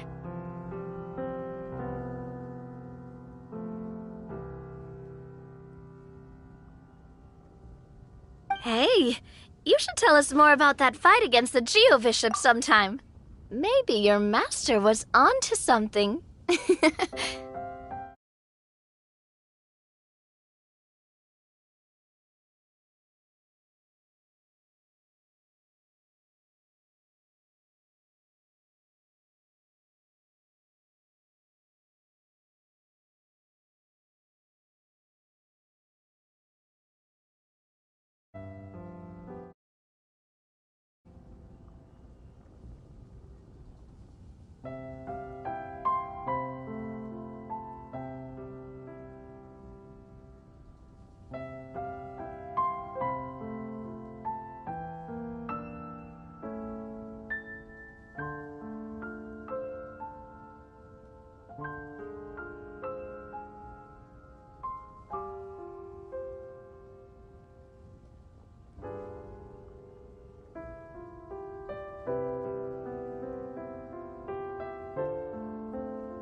You could be right. What does she mean, onto something? I certainly don't know any 5-year-olds who want to fight a bishop in their spare time.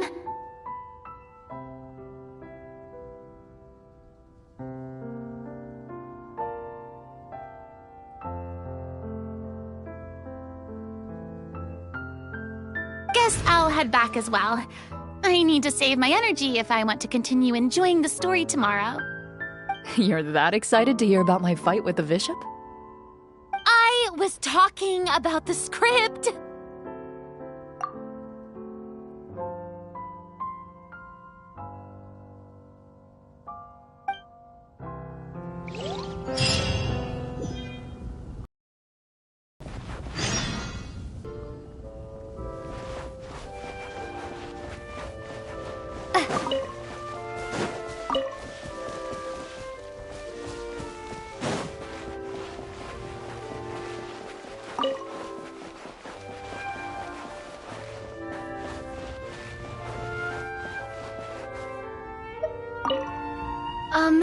Just between the two of us, could you tell me what it was like to be the Geo-Bishop's pet? It was nothing special, really. Geo-Bishops don't understand the concept of a pet. So, basically, it just headbutted me whenever I entered its territory. And that hurt? Yeah, it hurt. What, something you want to experience for yourself? Oh, I'm good. Thanks.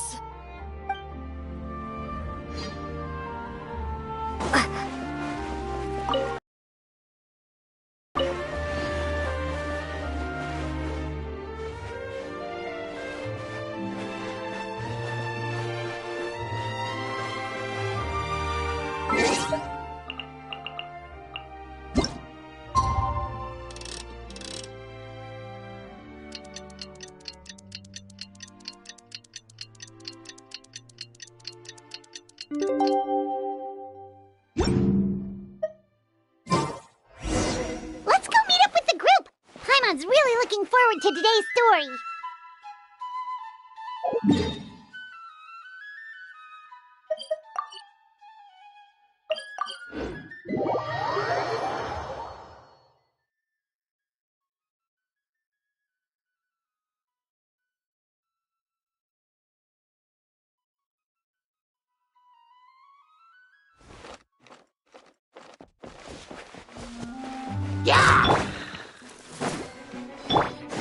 Ha! Germinate! Ready. Hup.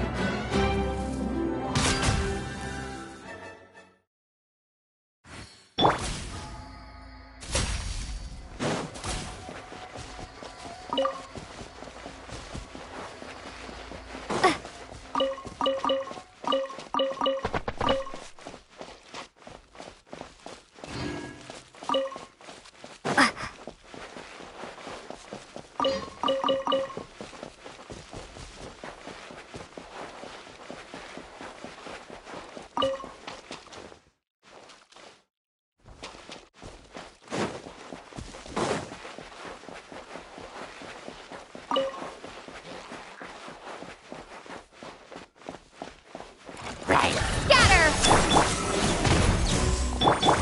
Ha! Locked on! Locked on!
Loaded.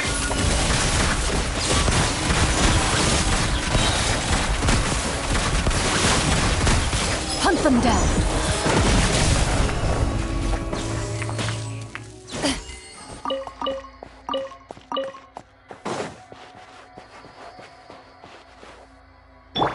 Come on, we can do it.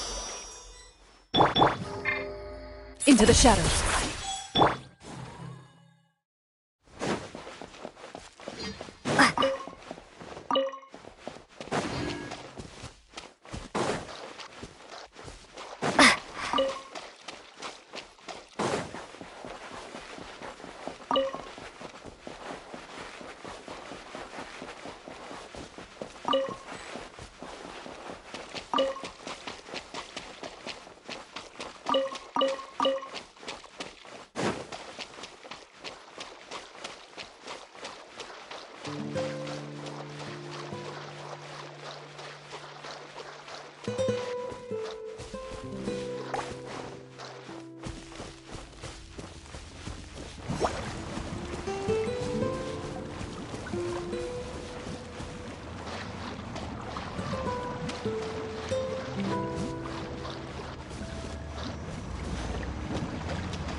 Let's dance! Propagate! Ready.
road.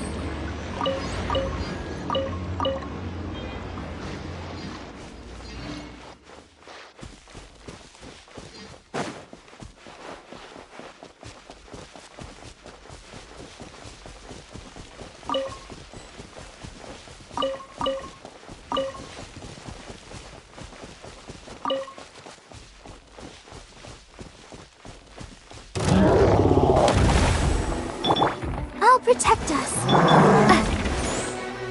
Propagate! Into the shadows.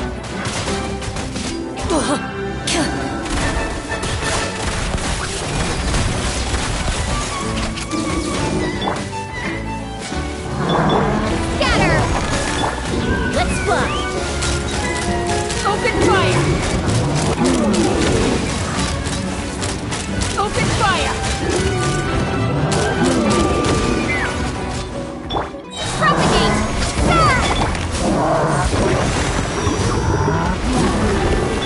Logan. Enough. A sharpshooter. Time to testify.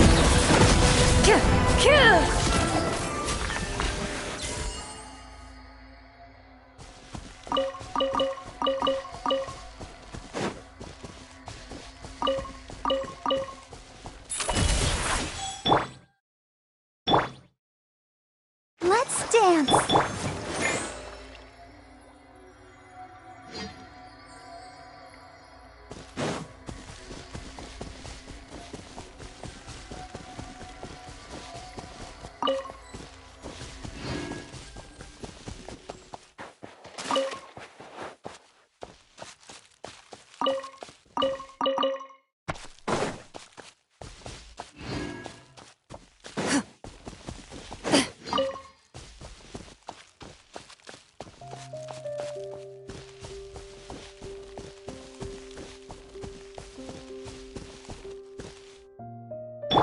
I'll protect us.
Ready.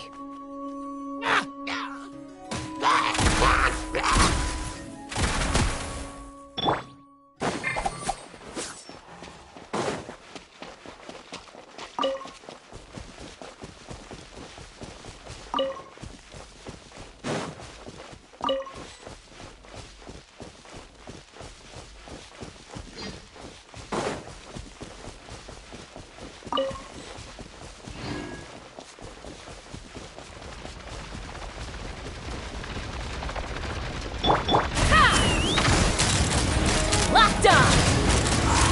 Open fire! Locked on! Germinate! Into the shadows.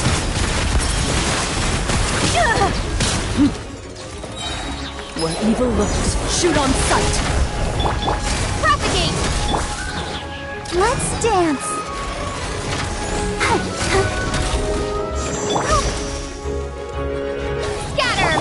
exploded.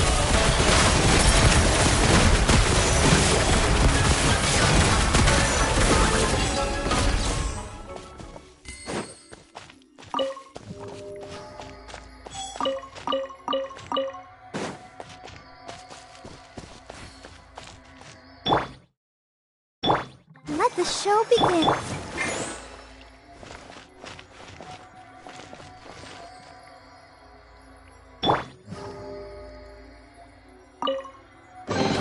A stroke of good luck, and a very welcome one.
Looks like everyone's here. Now, before we begin, why don't we finish where we left off yesterday? There was an important decision to be made, yes? I'll pour everyone a cup of tea. Is that really the most important part, though, Clorant? Paimon's more concerned about our current surroundings.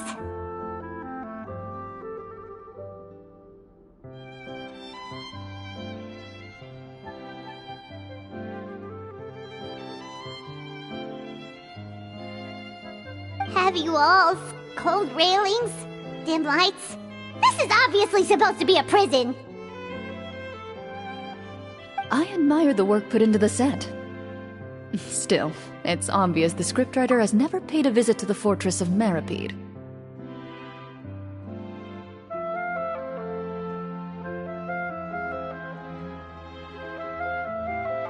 So this set is going to be a part of the script? Unfortunately, that is something I can neither confirm nor deny. Anyone think Clorant's smile is starting to look kinda scary? Well, whatever happens, we'll just have to push on. But first, we should really figure out what to do with this treasure. If we're worried about arousing suspicion because of our identity, why don't we give ourselves a different name, just like Clorant's master did?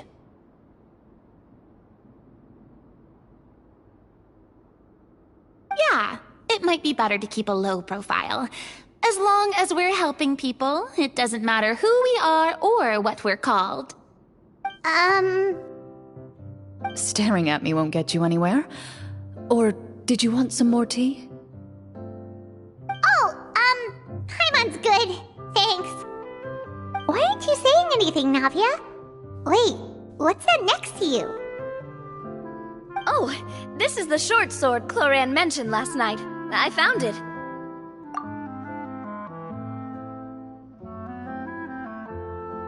Huh.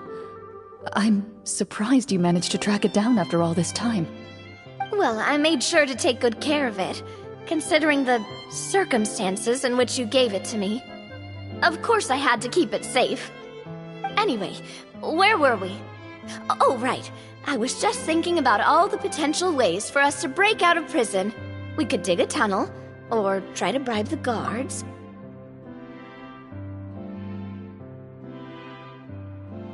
Wait, we haven't been thrown into prison yet, have we? Well, it's only a matter of time. It pays to be prepared.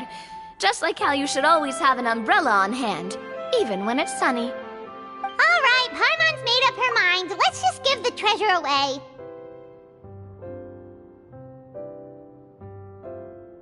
Paimon may have wanted to keep it, but if it's going to land us in prison somehow, Paimon will be too upset to enjoy her snacks. So, you've reached an agreement? All right then, we can continue with the story.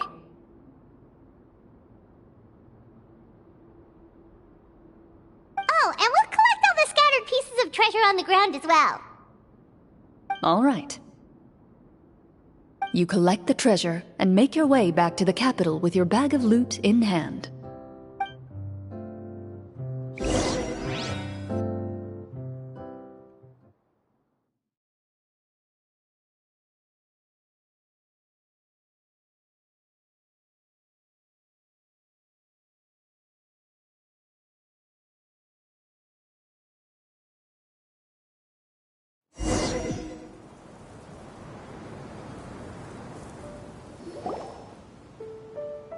The city is still shrouded in a gloomy, oppressive atmosphere, but your spirits are surprisingly high. In places where sunlight struggles to reach, you generously share your wealth with the children, the elderly, and the poor in urgent need of help.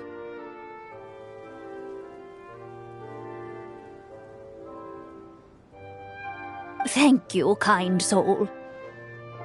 The elderly woman's look of gratitude follows you as you walk away, her eyes never leaving your back until you move entirely out of sight. However, there's still quite a bit of Mora remaining. It appears you haven't made much progress.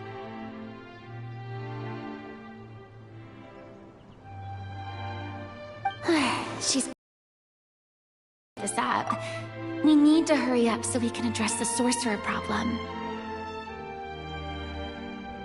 Should we go find that man again at the square? He seemed like a pretty responsible guy. I'm sure he knows the people here far better than us.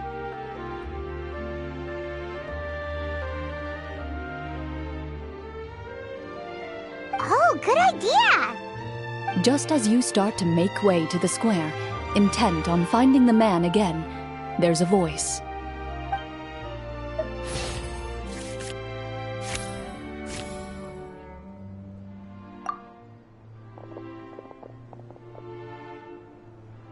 Please wait, distinguished guests.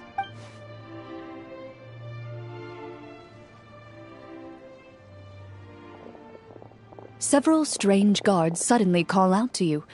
They run forward to meet you and proceed to politely pay their respects.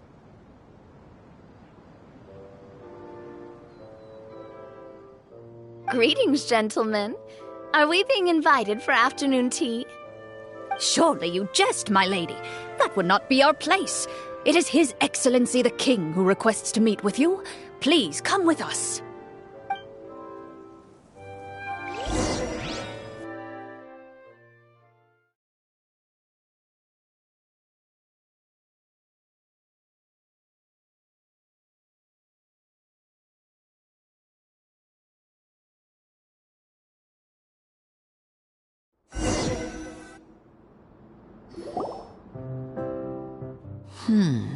Do you think this could be a trap?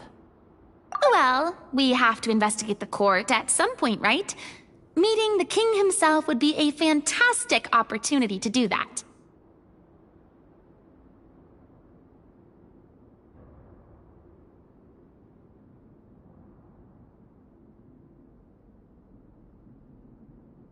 I say we go for it.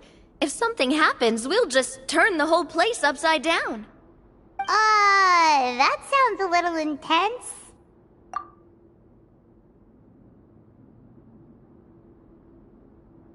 After a quick discussion, you nod to the guards and agree to follow.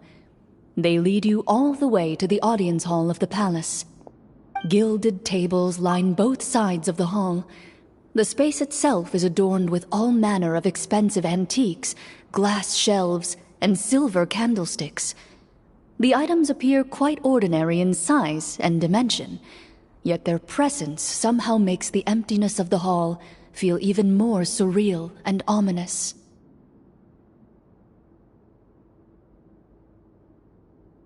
Wow, it's so luxurious!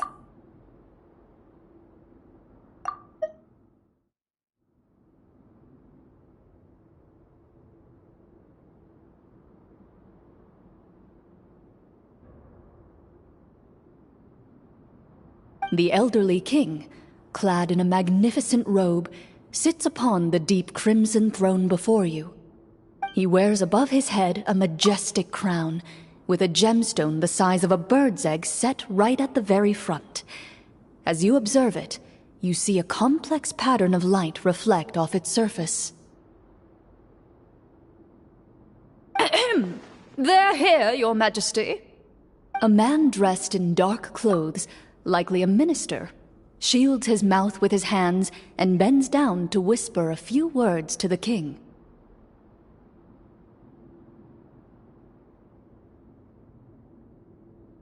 After a moment, he lowers his hands and stands back up.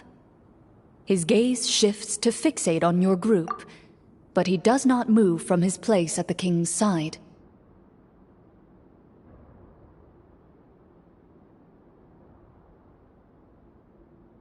The king does not appear entirely aware of his surroundings. The man by his side, though, we should keep a close eye on him.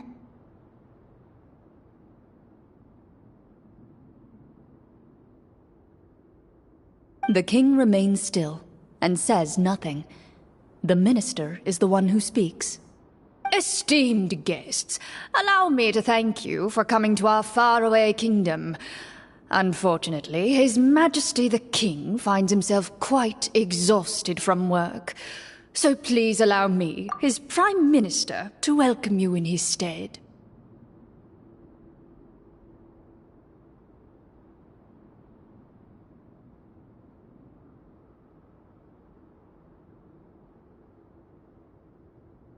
I've heard tell that your group, the Marechaussee Hunters, used your exceptional ability with the sword to repel the monsters near the capital. Such a great deed deserves to be rewarded.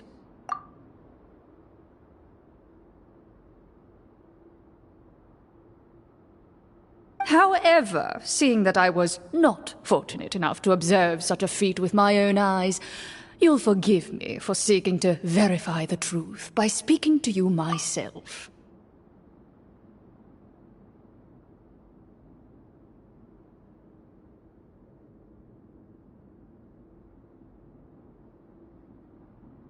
Well, we've got nothing to hide. You brought us here to talk, right? So we'll just explain what happened.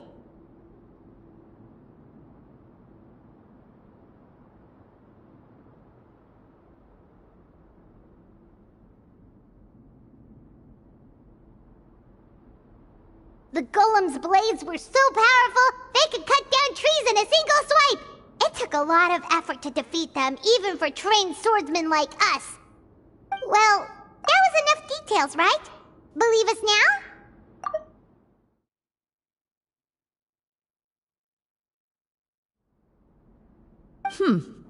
Your account does indeed match those of the survivors. Since you were the ones who defeated the monsters, that must mean you are also in possession of the treasure they stole?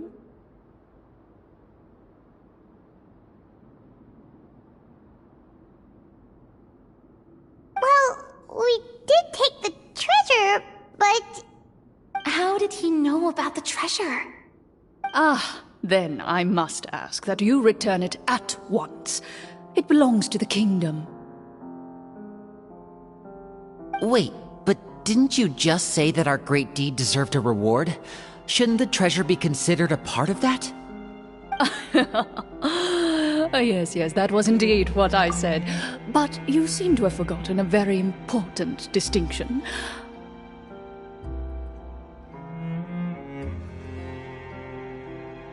Only that which is freely given by the king can be considered a reward. Taking the rightful wealth of a kingdom without said permission, on the other hand, is a crime. But that's completely unreasonable. Yeah, that makes no sense! If it weren't for us, the treasure would still be buried underground somewhere! Maybe so, yet the fact remains. You tried to dispose of the treasure without reporting it to the court and without receiving permission, yes?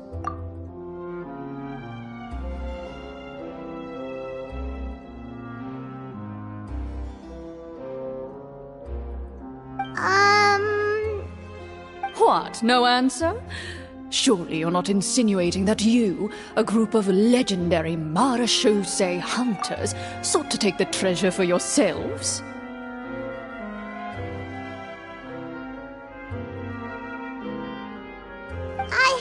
Well, what about the king? Is he just gonna let this guy talk for him the whole time?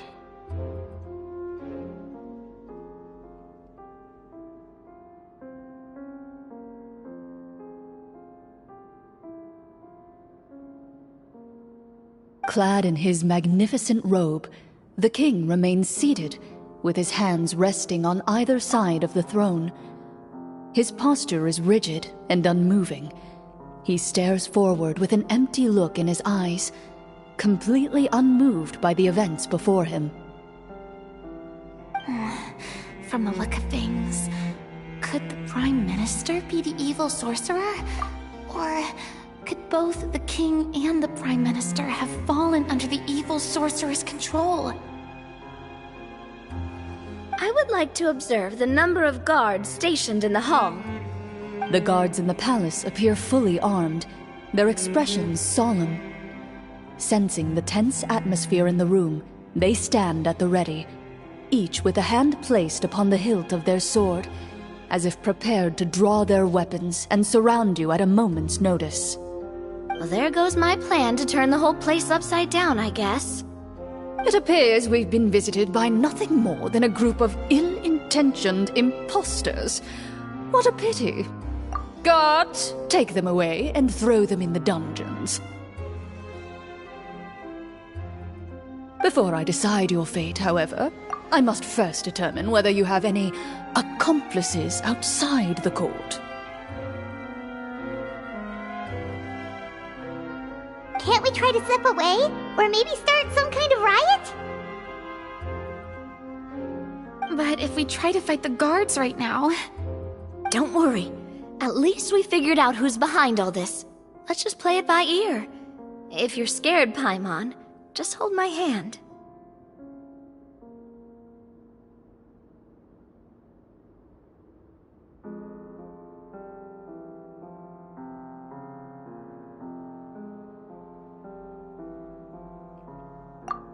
Thanks, you guys.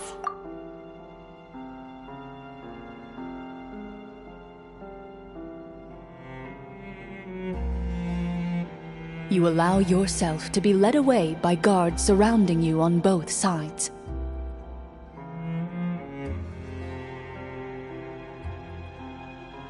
It's only when you begin to feel drops of water falling from the dungeon ceiling and smell the stench of death and decay all around you that you finally realize you've stepped into a completely different world.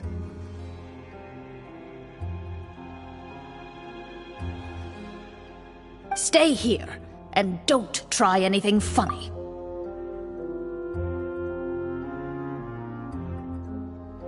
The guards lock the cell door and leave without looking back.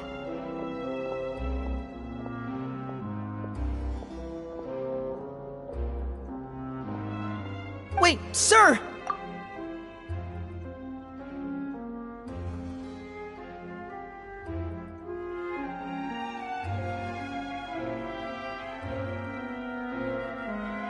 Your voice echoes through the dark hall, but the only response you receive is the sound of water dripping from the ceiling. No! What should we do now? Carve out a new path of fate with our own two hands, of course. I draw my weapon. You reach toward your waist, but find nothing there. You now recall that your weapons were confiscated before the guards locked you in the cell. The bag of treasure along with them.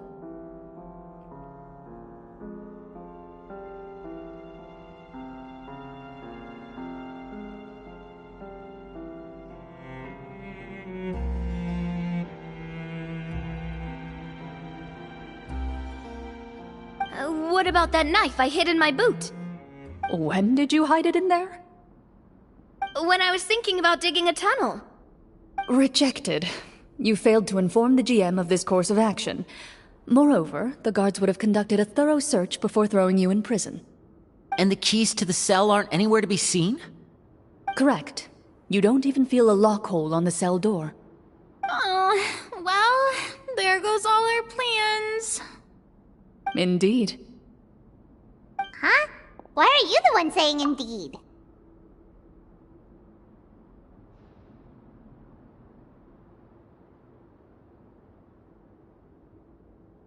Because that statement holds true for me as well. This is where the script ends. What?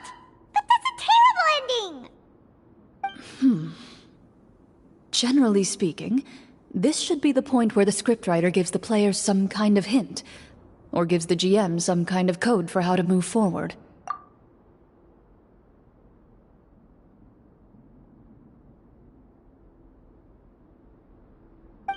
I mean, maybe they just really wanted us to be immersed in the feeling of being in prison? Like, they'll only show us the way out once we've grown truly and utterly desperate? That is a possibility.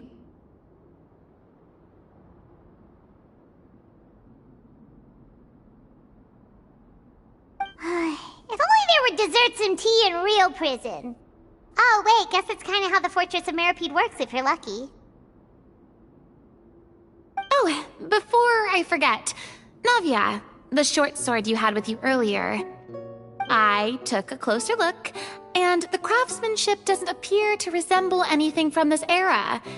If I remember correctly, that style was last in vogue several hundred years ago.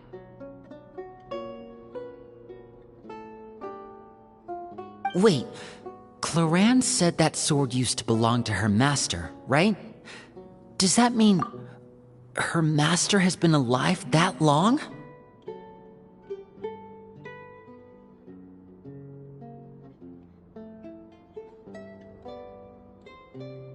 I doubt it. The way she went about things often made her seem childish more than anything. I'd say the sword was most likely an heirloom passed down over time.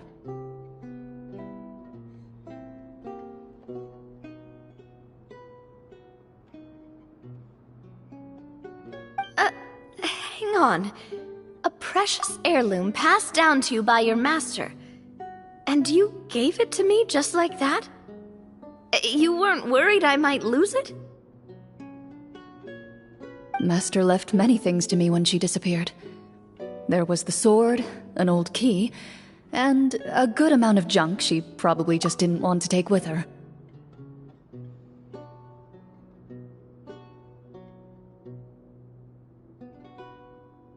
I gave you the sword back then, because I didn't want our friendship to end.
Wait, when did this happen exactly?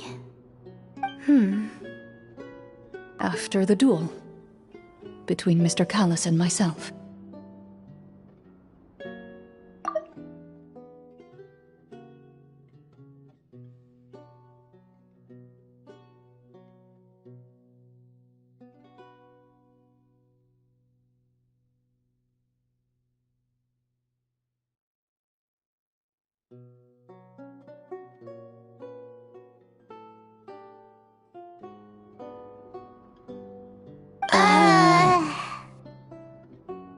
Before that, Clorinde would have meals with us and even stay over at the Spina some days. She was on great terms with Papa as well.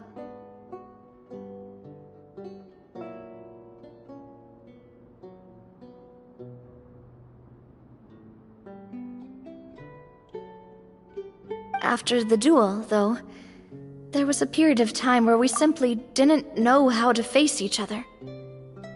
She entrusted this sword to me, and never came back.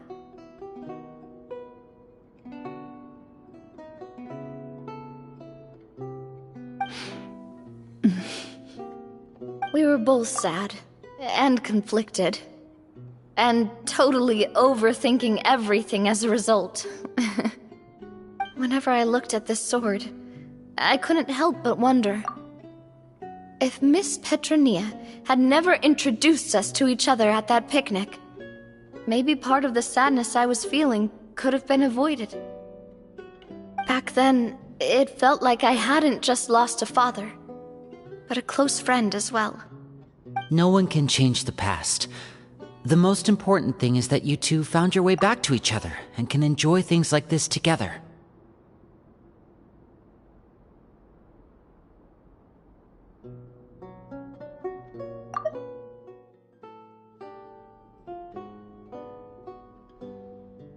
Yep, you're right.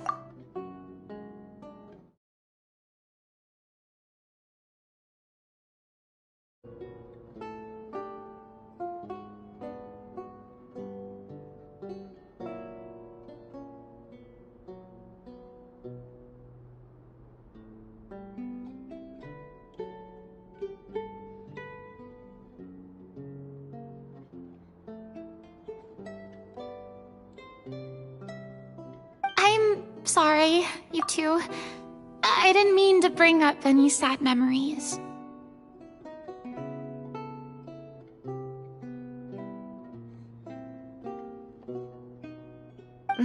Think nothing of it. No one here is at fault.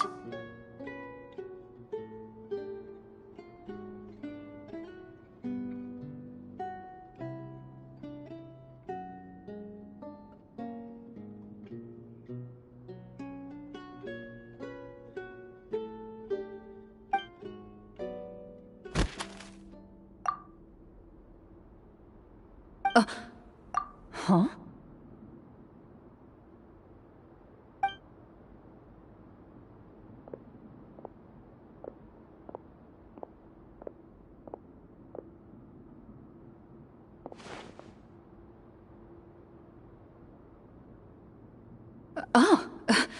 Looks like the next part of our script is here. Perfect timing. The situation was really starting to get desperate. And not just because of the prison thing.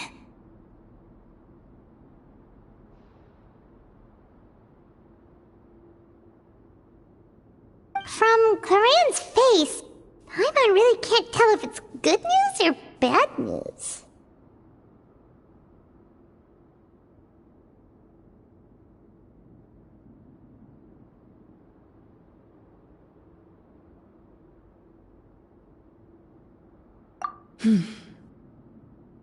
Water continues to drip from the ceiling.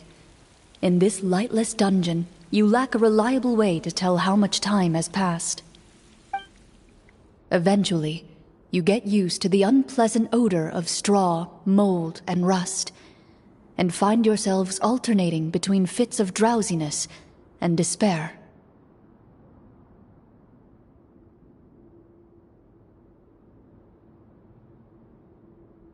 Suddenly, you hear footsteps outside the door. Heads up, everyone. Someone's coming. Gather close, everyone, and keep your voice down.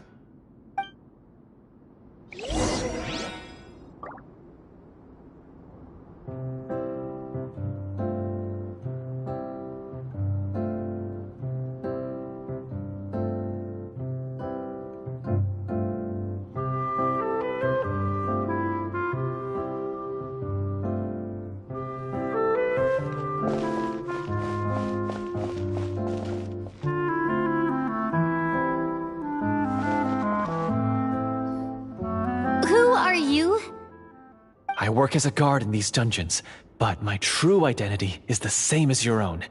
I'm also a Marashose hunter.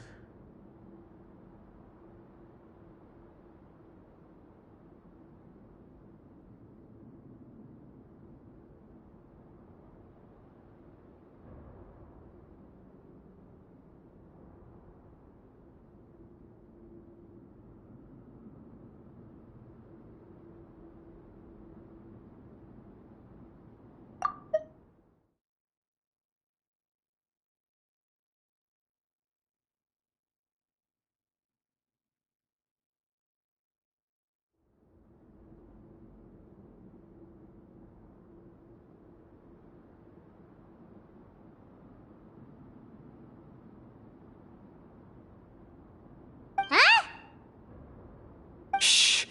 I've already sent away the other guards, but if we make too much noise... I understand, but how can we be sure we can trust you? The king has issued a formal decree. In light of the irrefutable proof of your crime, you're to be executed before tomorrow's sunrise. If you want to escape, it has to be now.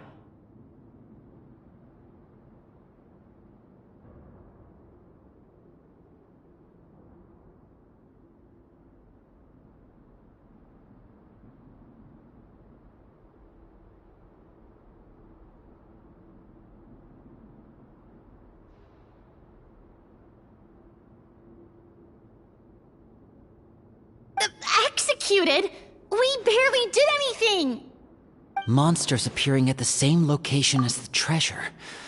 Could this entire thing have been a trap?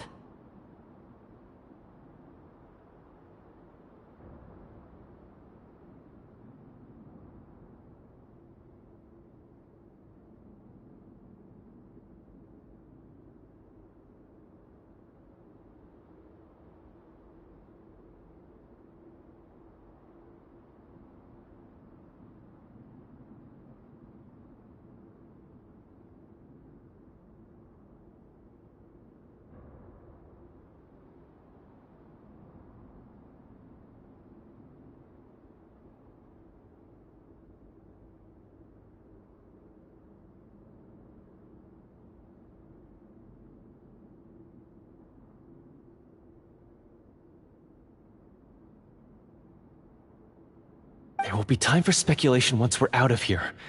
As for my identity, I have no way to prove that to you just yet.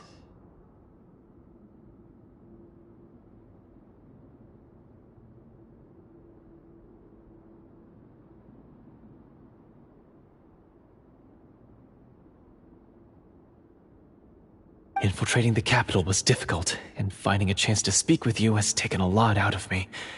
I could go on, but I think we can all agree that now is not the time for details.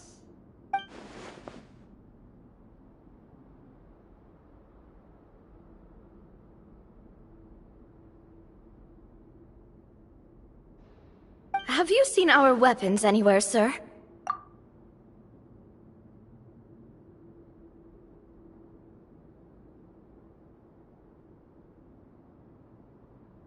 Don't worry, I brought them with me. They're just behind the door. Still, these weapons alone won't be enough to defeat the true enemy behind the scenes. His faction is too powerful. The guards are all under his control, and he's even stationed a number of golems in various rooms throughout the palace. To defeat him, you must find a secret vault. It is said that within that vault, the Marashose hunters of the past left behind a treasure with the power to defeat the sorcerer. You're not coming with us?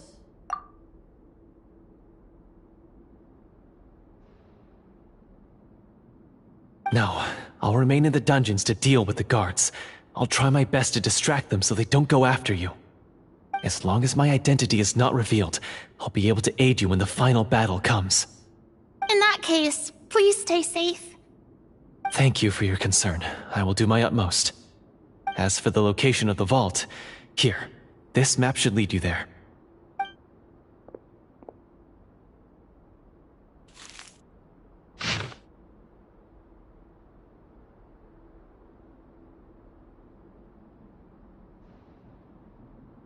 Got it. All right, once I open the door, remember to stick close and refrain from making any noise. I'll lead you out of here as quickly as possible. You now have the chance to restore the honor and legacy of the Mara Shosei Hunters. So please, get out there and reclaim what's ours. And be sure to exercise caution. With the help of the guard, you successfully escape the dungeons.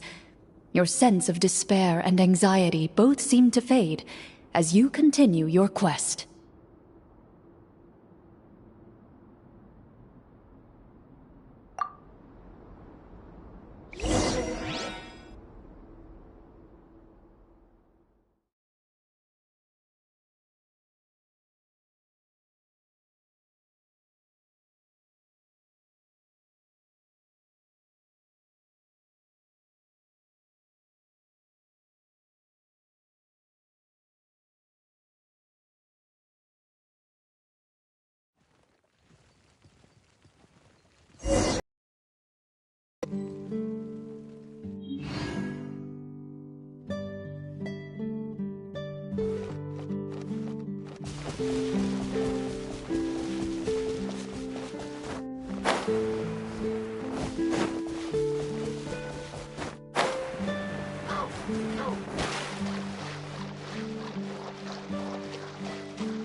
This should be the place marked on the map.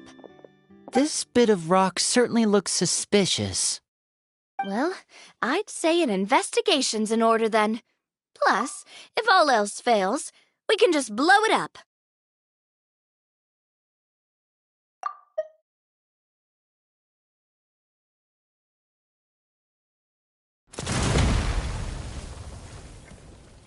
Wow, you really meant that! Before you lies a serene stretch of open water, its surface shimmering a brilliant shade of sapphire blue. Well, guess this means it's time for a swim!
What's the matter?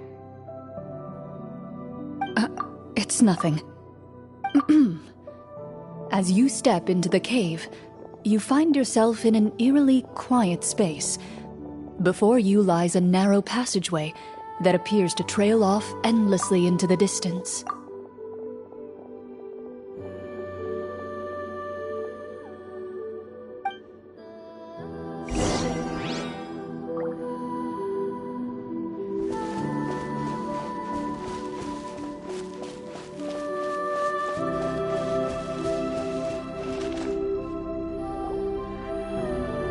Wow, this must be where the treasure is hidden. But this door is blocking our way in. It almost looks like it's been here for quite some time. I've got to hand it to the tabletop troupe. They really went all out with the props.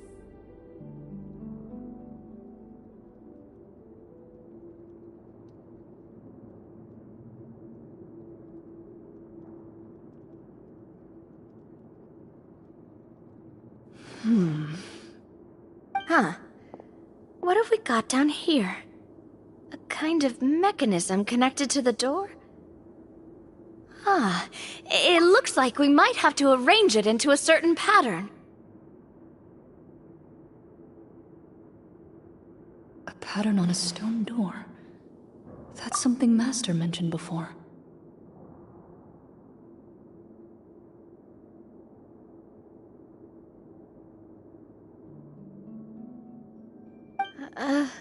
Is something wrong, Clarant? After a long, difficult journey, you finally arrive at the location indicated by your map.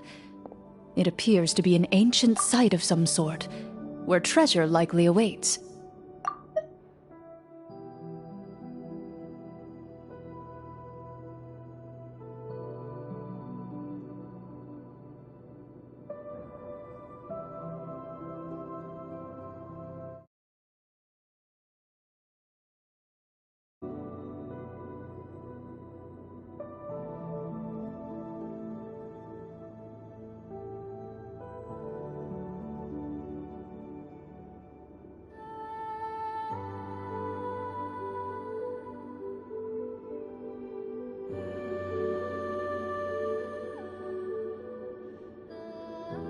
Your surroundings are exceedingly quiet and serene, as if the secret that slumbers here has never once been disturbed.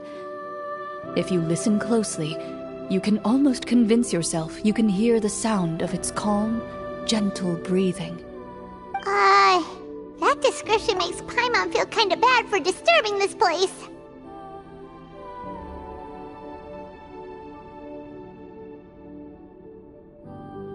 We're doing this for the sake of the people, to free them from the evil sorcerer. I say it's time for this treasure to once again see the light of day.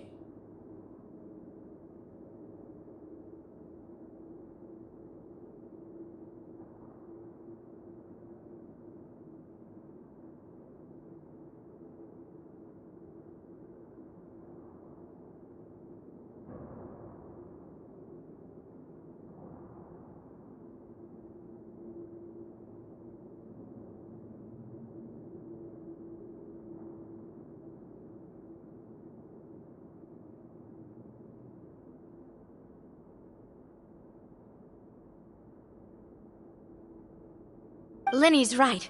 We need to keep going. The future of the kingdom depends on it.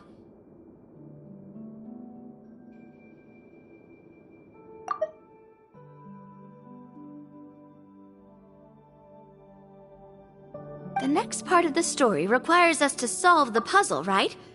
Let's start exploring the area.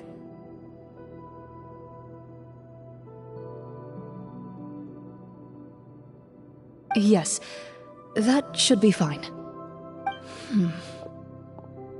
Something feels off about all this. Guess I'll just have to improvise.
something!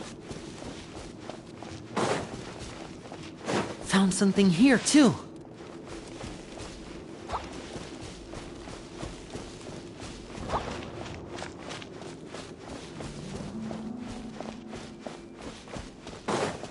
Same here.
It worked! Something just appeared. Some kind of new mechanism, maybe? By solving the puzzles, you prove yourselves worthy of inheriting the secrets of the past.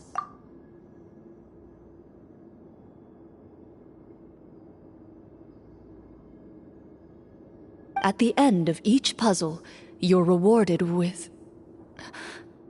With?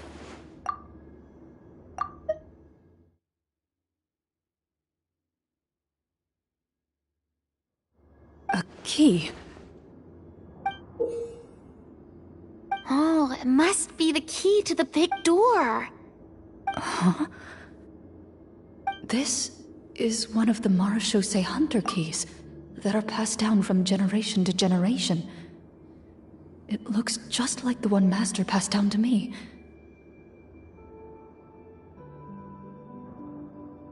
It is said that 4 keys in total are required to form the final, complete key. And it seems like we just collected 3 of them. That must mean... Huh?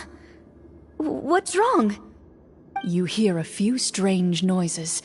Suddenly, all the torches in the ruin go out at once. Huh? What's going on? Did we fall into another trap? For the sake of immersion, please close your eyes, everyone. Without the torches, the space is now completely dark, and you cannot see anything.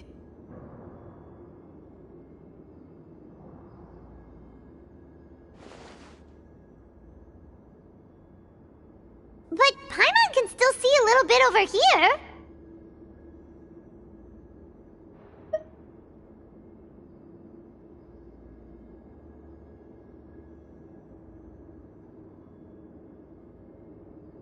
Oh, right, sorry.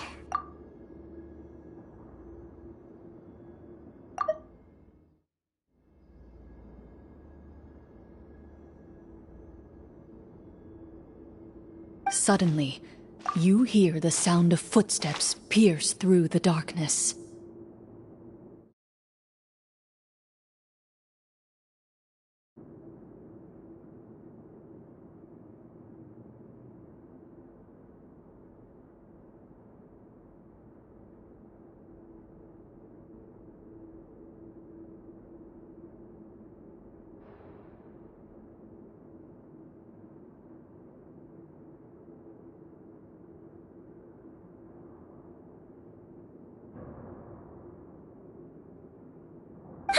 There's someone else here? Oh, this is so unsettling. I can't see anything.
I've been discovered then? Wait, that voice, it's...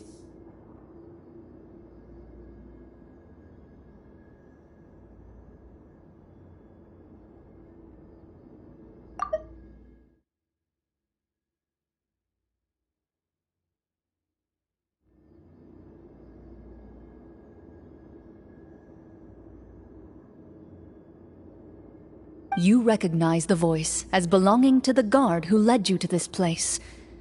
It appears he now covets the treasure for himself, and has come to stake his claim. Oh, so this is just part of the script. Then I can probably relax.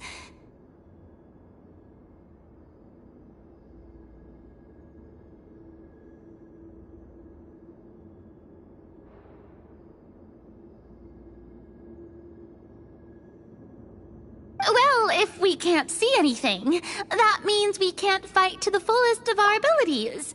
Should we retreat for now?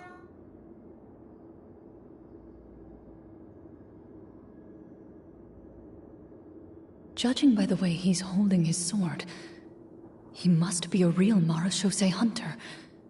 But this isn't part of the script.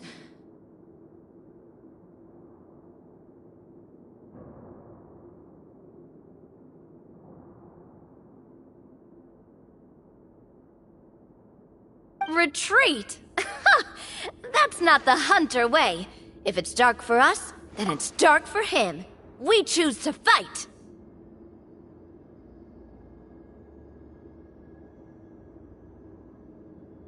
Your choice is noted. Please keep your eyes closed until I tell you the torches have been relit. This battle will be in the dark.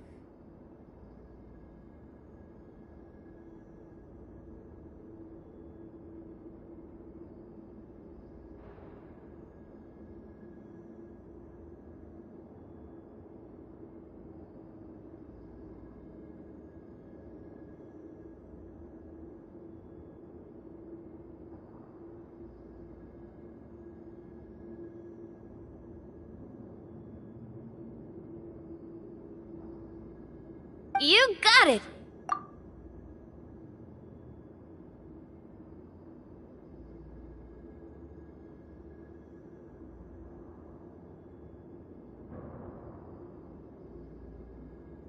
Well then, let us begin.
Into the shadows. I'd like to try to hit him with my sword. Your strike... Is he still standing? Goodness, he sure has a lot of HP. Is it over? Can we open our eyes now?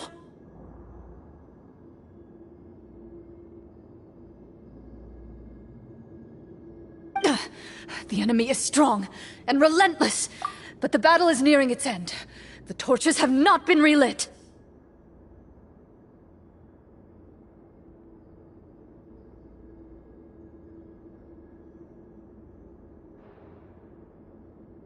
What about now?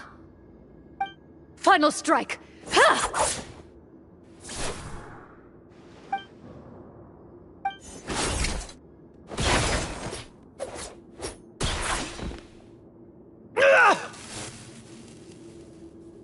Well, did we get him?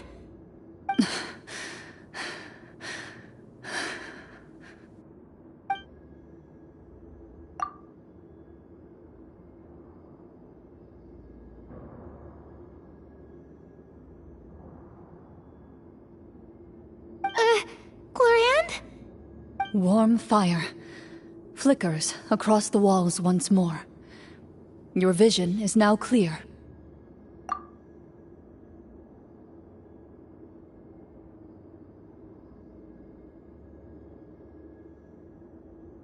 In an impressive display of courage, the four of you successfully defeat the uninvited guest. That look in his eyes. It's like he became an entirely different person as soon as I defeated him.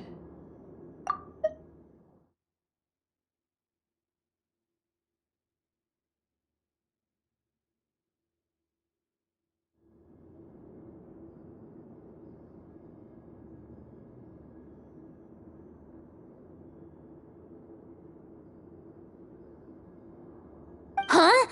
Mr. Florian? Oh, wait. We're supposed to be role-playing. I should stay in character.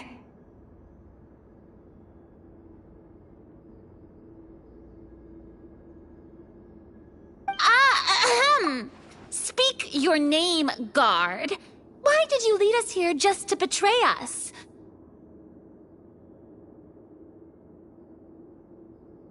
Is this treasure really more important to you than bringing peace to the kingdom?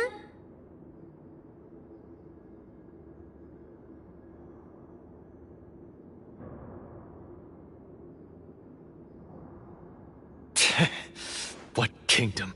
What peace? Those were nothing but lies!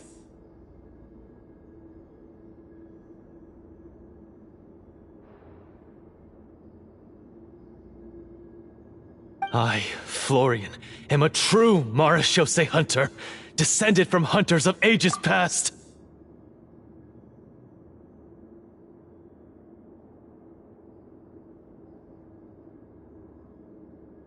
So he's also using his real name. Or, wait, was that the name of his character from the very beginning?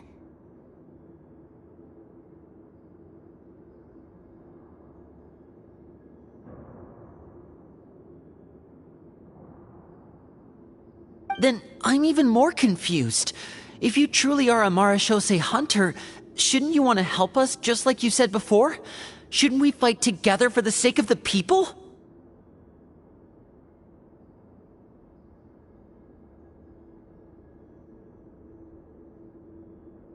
What do you know? In this day and age, there's no glory to be had as a Marashose hunter.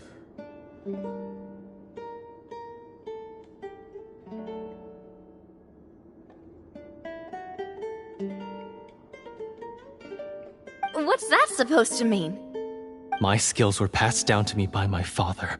We lived a life of obscurity in the remote wilderness. Still, he devoted everything he had to being a Marashose hunter.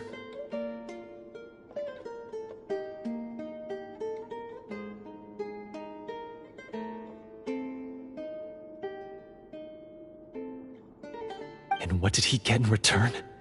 A life of poverty and pain. In a world that forgot all about him. When he died, not a single person came to mourn his passing.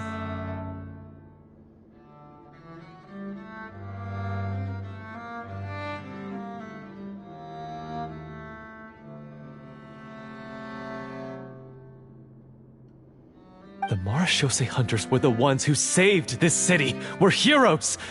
We deserved more recognition and respect than this.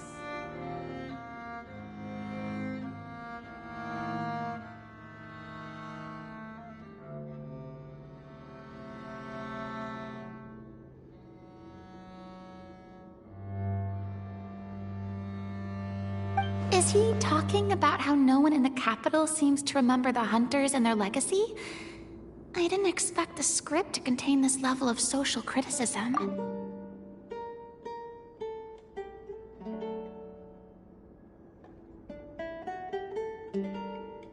So that's why you want to take the treasure for yourself? You feel like you're owed fame and wealth?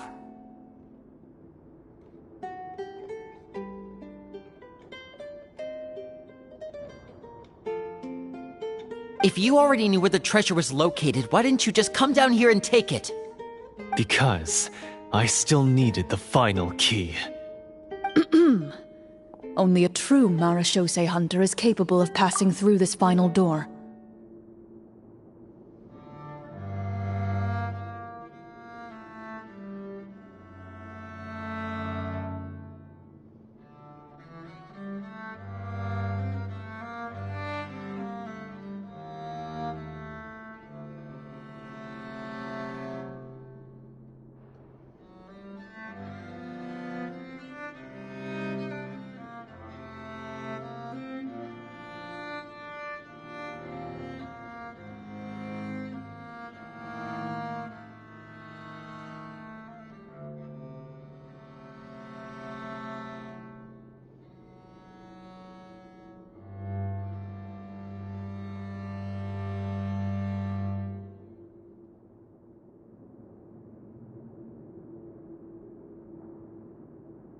As someone who sought to hurt others for his own gain, Florian lost that right long ago.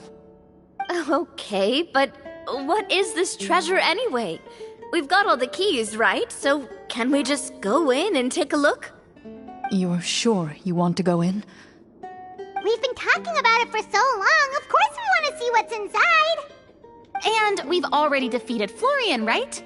So he won't try to take it from us anymore.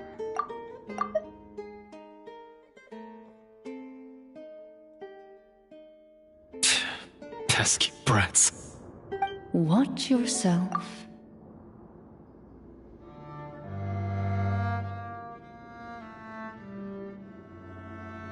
Then let's open the door together. All right. Your choice of action is confirmed.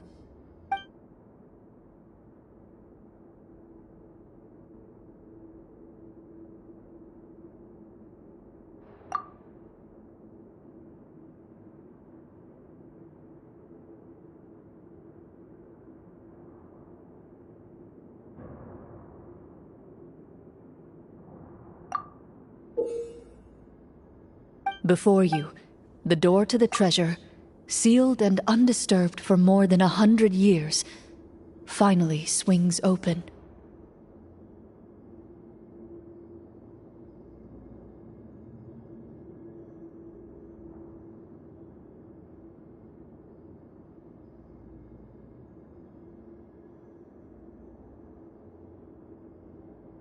You hear the shrill wail of the door hinge as it rotates for the first time after years of disuse, almost like a sleeping giant letting out an extended yawn. You get the impression that the secrets buried behind this door might be just as heavy as the sound you just heard.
It's open! Come on, let's go in! Paimon wants to see what's inside! Ooh, me too!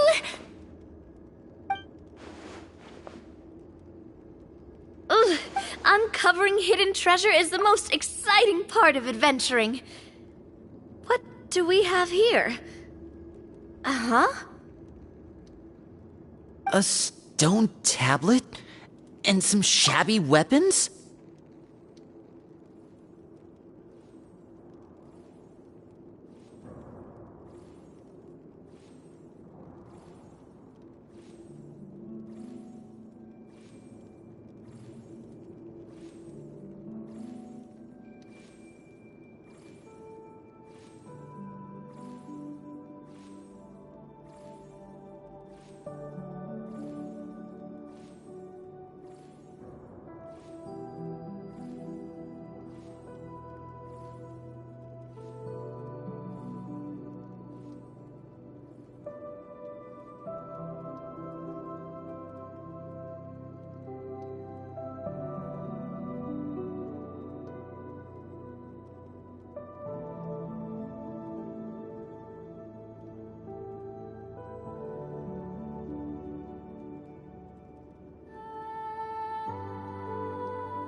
You call this a treasure vault?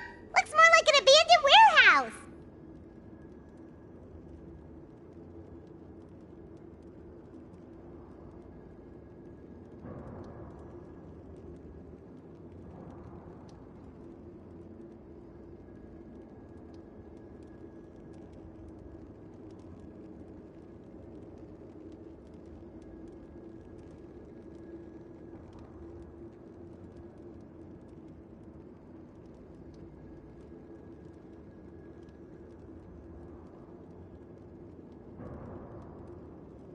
Maybe the troupe ran out of budget at the end? They provided a super immersive experience at the beginning only to drop the ball at the most important part. They could have at least filled this place with cardboard Mora or something.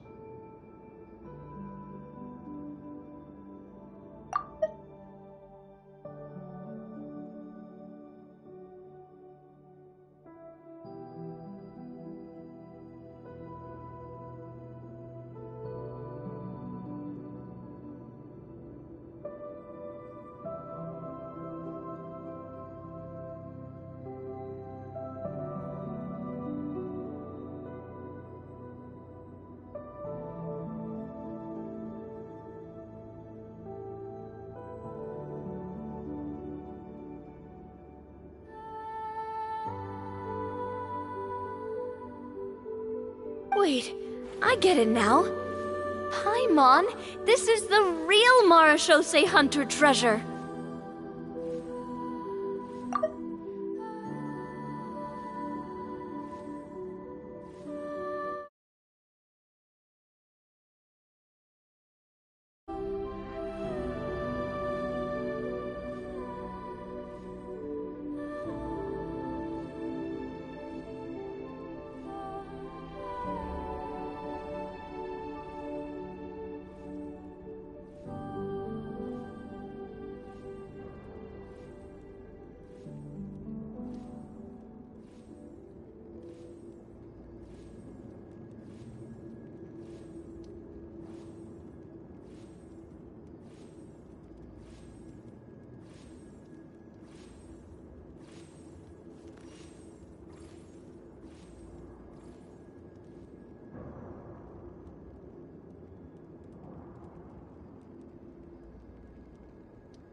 This is it? The Marashose Hunter treasure is just a stone slab and some broken swords? I can't believe it. I refuse to believe it!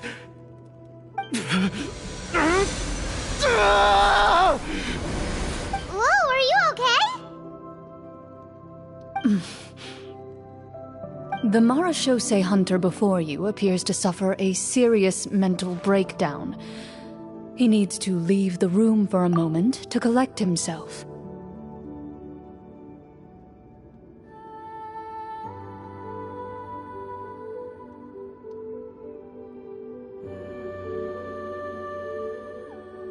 One of you seems to understand the significance of the treasure already. If the rest of you wish to follow suit, you may remain here in the meantime and explore your surroundings.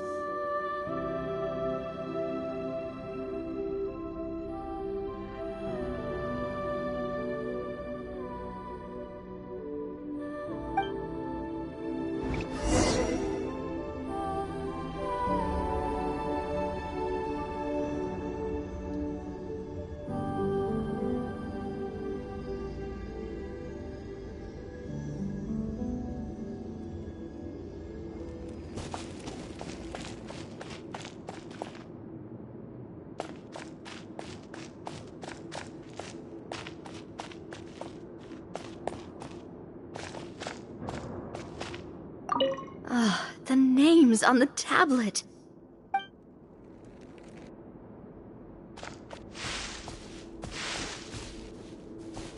The old and broken weapons.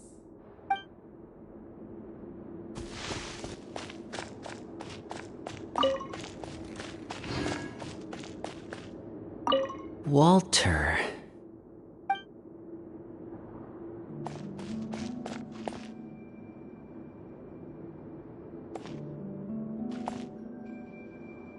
What is the treasure supposed to be?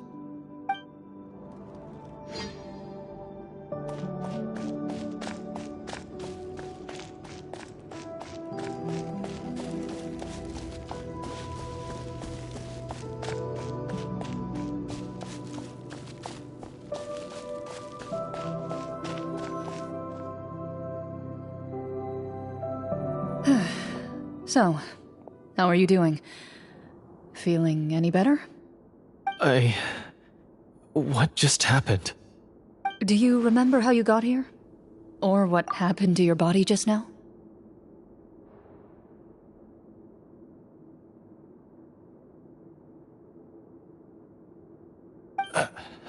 I remember now. I brought you here because I wanted to... The explosives in the cave!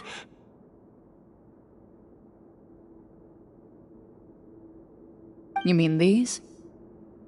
Huh? How did you... I could tell something was off the moment I stepped into this cave, so I kept an eye out.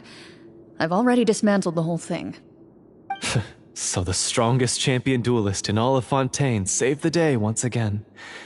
Guess I shouldn't be surprised. It would seem your skills as a Marashose hunter are as sharp as ever.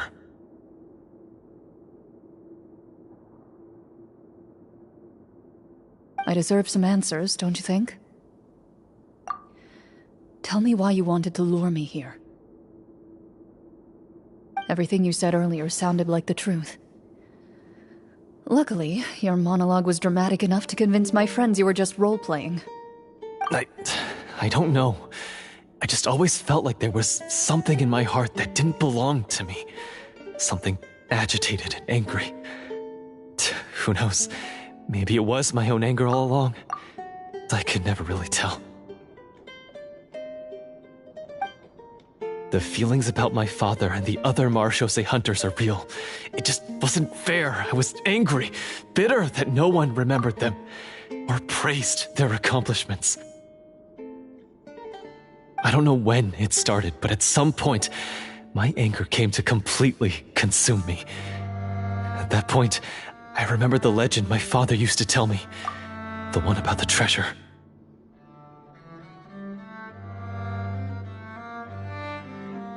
But if the treasure was all you cared about, why plant all those explosives? Wouldn't they just destroy the treasure and bury you along with it?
I can't remember.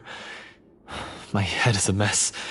It felt like there was this voice telling me to eliminate the hunters, but now it's gone. From your description, I suspect you were dealing with a devorator.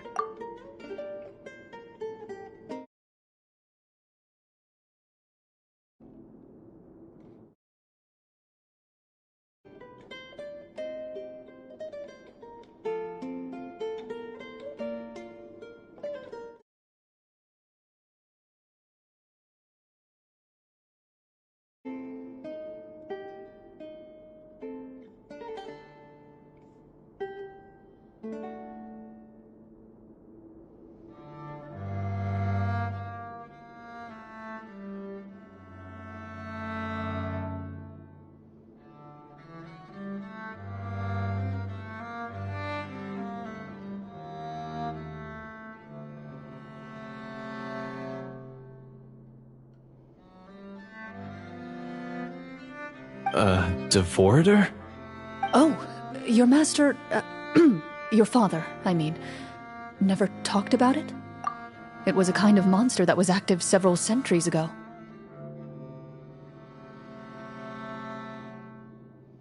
No, I've heard of it. I'm just not sure why you suddenly... Wait, it can't be. The seal! The seal? My family has served as Marashose hunters for many generations. But the title and swordsmanship weren't the only things passed down over our line. There was a seal as well. My father instructed me to always watch over that seal and maintain it regularly. He said it had been passed down over a truly ancient age, and protecting it was our clan's most important duty.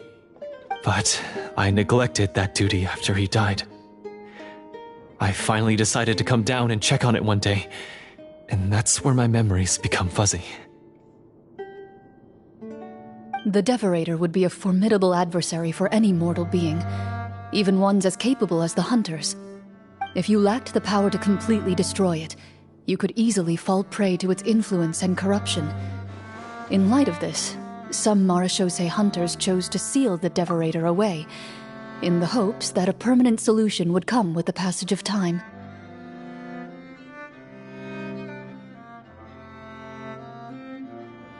I heard it has the power to amplify the obsessions and desires in people's hearts, to the point where they overtake you entirely. It would seem I'm not just lacking in skill with a mental fortitude as well. And yet, you were able to retrieve 3 of the 4 keys. If I remember correctly, each was entrusted to a respected and capable hunter. How did you manage it?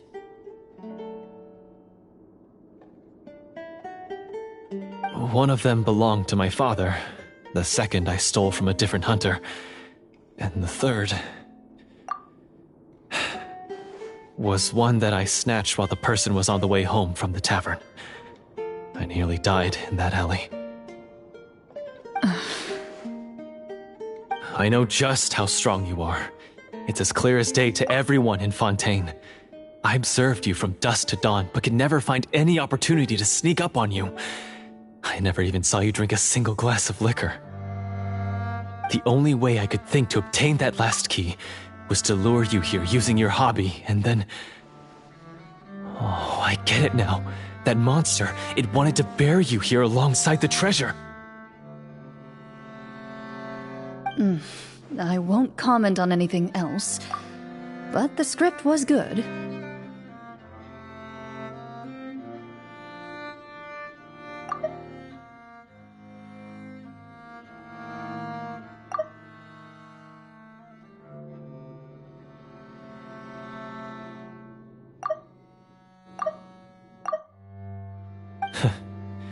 Well, I did pour my heart and soul into it.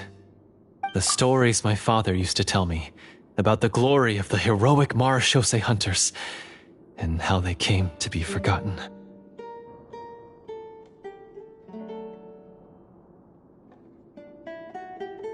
It's more than just a story. Huh? You're proud to be a hunter. You're still holding onto that part of yourself, no matter how small.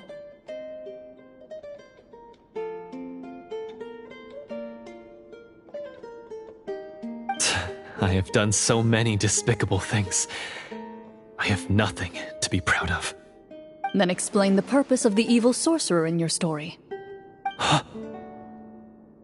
Isn't he the true antagonist? The one who sought nothing but his own gain, and used the people as pawns to attain it?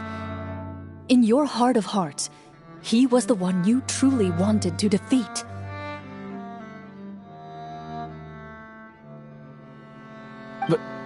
But I've already tainted my sword. I no longer have any right to...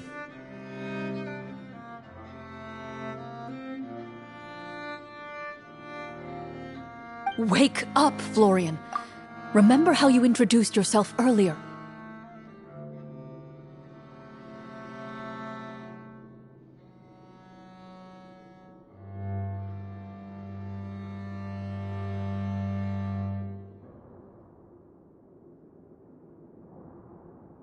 Do you really think the hunters acted out of a desire for honor and glory? Or to be loved and acknowledged by the people? What did your father teach you about our order?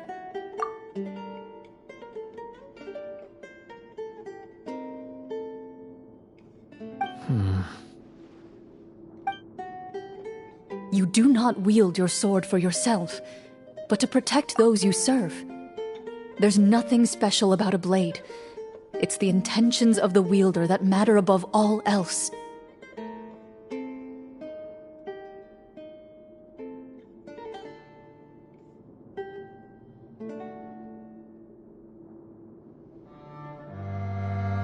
Do you still not understand? Even after seeing the treasure for yourself? The contents of that room, they represent the true legacy the hunters left behind. You're right. I am a Marashose hunter. It's time for me to redeem, no, to finally serve the people I vowed to protect all along.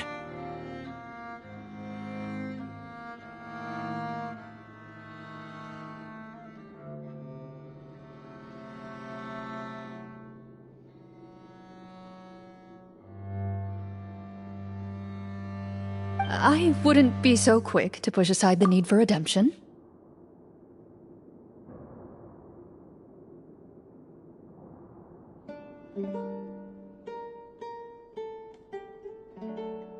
I know.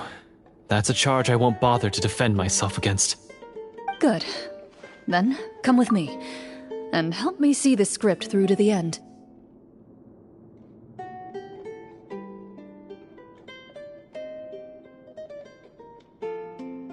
Huh? See the script through to the end? But there's no more script left.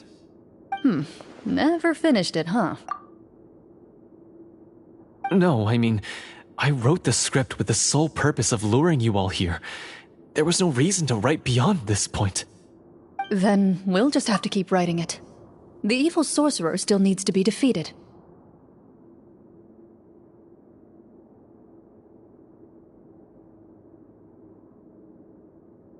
You mean the Devorator?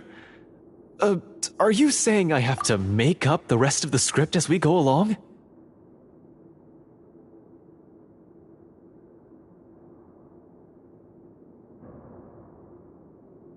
Is that really so hard? You've already written most of it. Surely you can write an ending where the hunters win and justice prevails. I'll be there to help you too.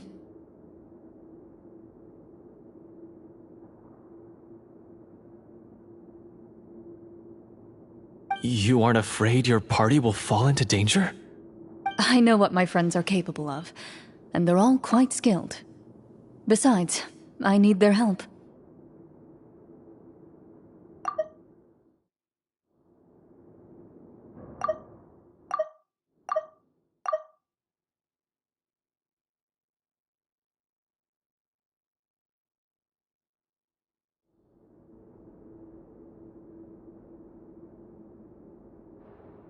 Then, are you going to tell them the truth about all this?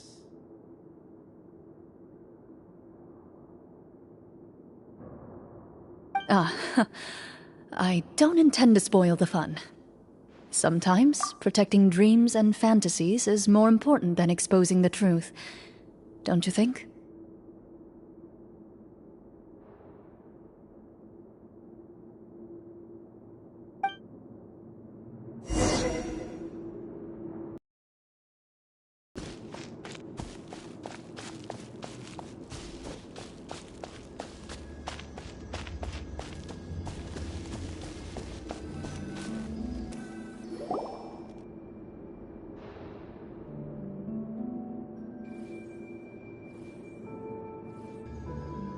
They're back!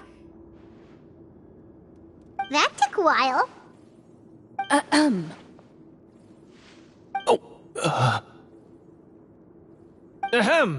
My fellow Marashose hunters, please forgive me, for I have sinned. Tone it down. Sorry. After crossing swords with you and witnessing your courage in battle, I've rediscovered my true self and regained my pride as a Mara Shosei hunter. Oh, do I smell a redemption arc? I confess, I was brainwashed by the evil sorcerer. He asked me to lure you here so he could bury you in this cave. That little... Wait, you're saying all of that wasn't you, but the evil sorcerer? That's right. He's adept at manipulating the hearts and minds of the people. I fell under his influence because I did not possess a strong enough sense of will. Huh! And how are you going to prove that you're a changed man? We're not going to fall for the same trap twice. To be perfectly honest, I only came to my senses after seeing the treasure. It reminded me of my father's past teachings. The treasure was actually...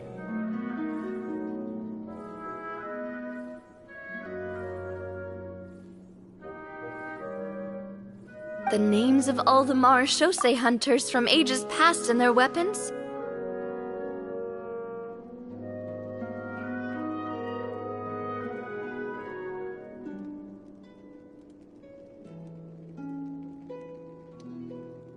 Wait, you already know? Of course. Don't underestimate a veteran role-player's exploration skills. Oh, wait, I mean, Mara Shosei hunter Navia's exploration skills. We just finished reading through the content of the stone tablet. That tablet recorded the lives of some fascinating people. For example, this Mara Shosei hunter called Est.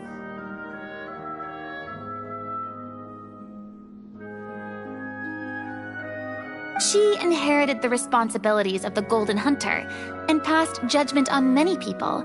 But in private, she had a very easygoing personality. Her favorite pastime was singing and dancing with her friends, and she was said to have a beautiful voice. So, she was just like you. Oh, you really think so?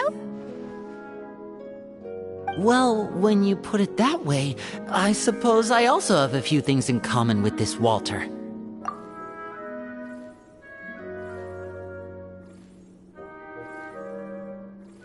Working as an executioner, he supposedly used a countless number of tricks to confound his enemies in battle.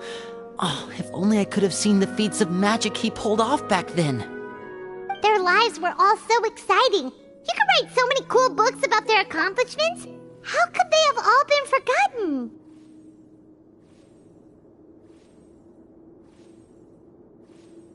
Because they chose to be. To hunt monsters that only appear in the shadows, you must also operate in the dark. To be a Mara Shosei hunter is to willingly give up on wealth and fame. Then this stone tablet must have been left behind by their companions.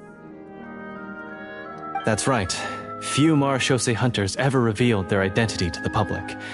They always protected the city from the shadows. The only time they spoke of their accomplishments would be at night, when they gathered with their fellow hunters in front of the bonfire to share stories of the monsters slain by their hand. So, this tablet was created not so that the hunters would be remembered by the people, but so that they would be remembered by each other.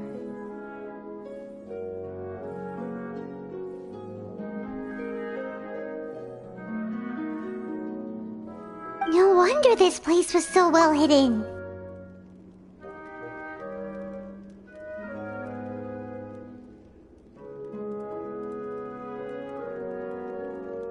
You regard the stone tablet in solemn silence. The names of your comrades etched onto its surface serve as a reminder that you are never truly alone. The tablet proves that, although a hunter walks a shrouded path, it is not a solitary one. There will always be those who walk beside you, a fact that remains as true today as in ages long past.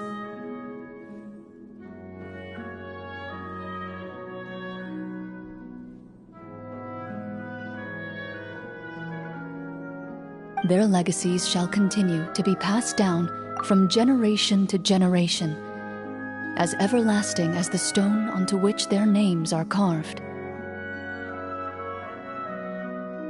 Father, you once told me that I should seek out the treasure if I ever became lost. So this is what you wanted me to find.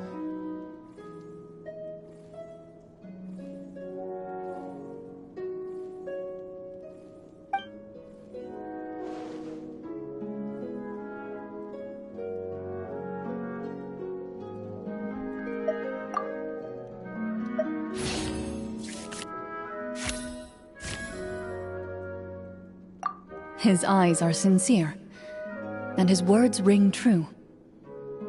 You can tell that every word he spoke just now came from the bottom of his heart.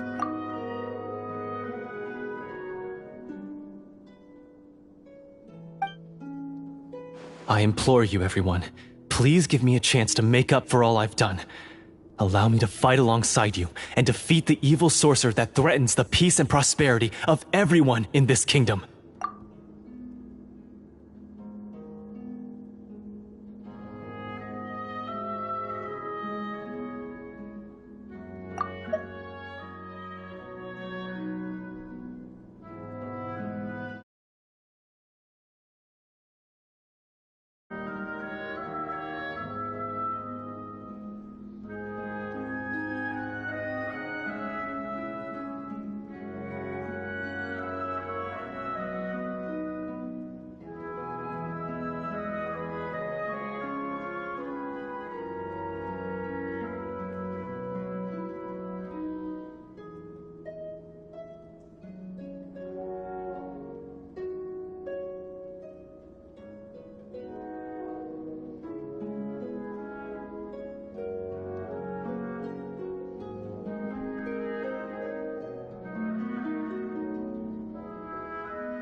Well, I say we let you join. Sounds good to me too. Everyone makes mistakes. What matters is what you do to make up for them.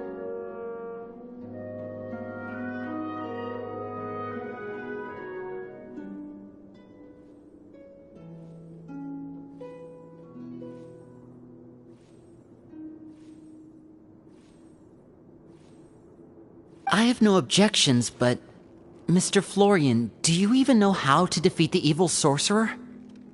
When he took over my mind, I gained some insight into his thoughts. Every time I thought of the treasure, he reacted with a strong sense of fear. Huh? He's afraid of the treasure? But there's nothing here except some broken weapons and the stone tablet! What if the secret's hidden inside these weapons? GM, permission to investigate.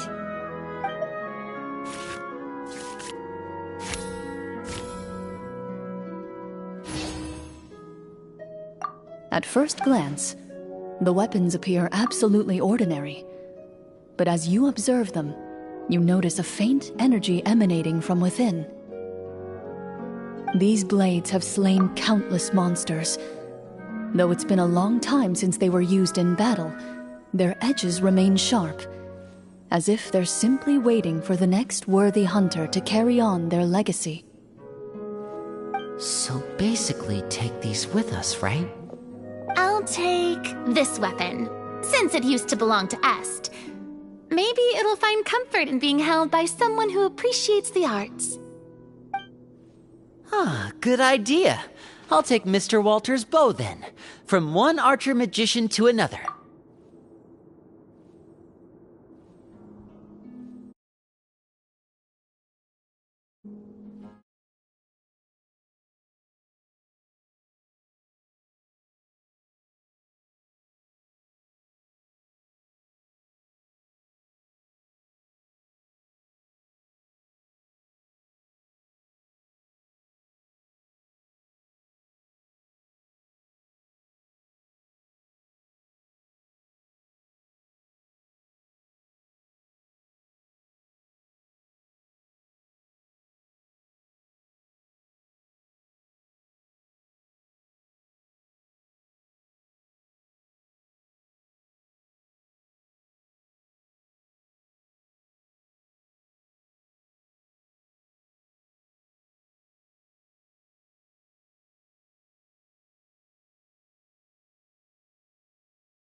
Paimon's gonna pick a cool weapon too!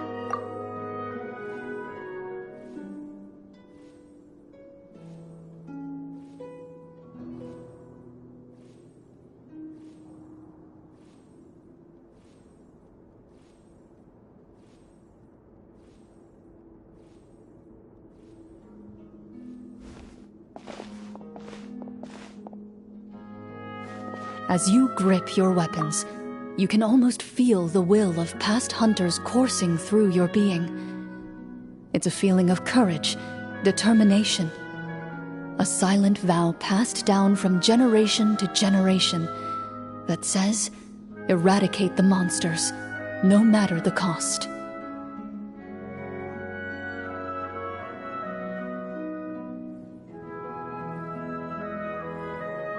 Mr. Florian, do you know where to find the evil sorcerer?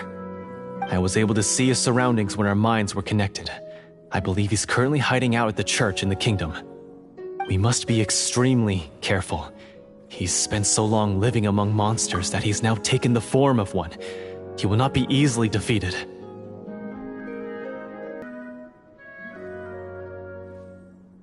why don't we explore some more and try to find some higher level gear? We don't want to just fight him and lose, right?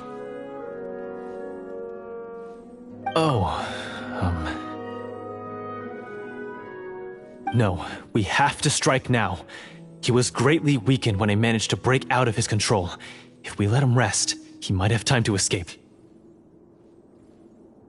I agree with Mr. Florian. We've got to act while we have the advantage. Don't forget, the people of the capital are counting on us. Yeah, now that we've got a plan, there's no point in waiting. The longer this drags on, the worse it will be for everybody.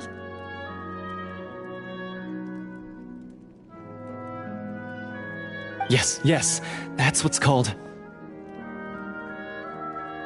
Yes, that's exactly right.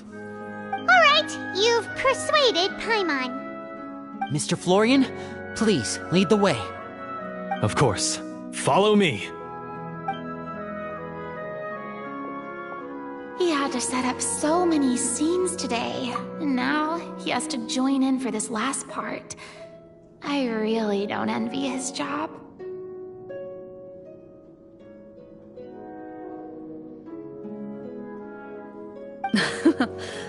Finally, you decide to slay the evil sorcerer and bring peace back to the kingdom once and for all.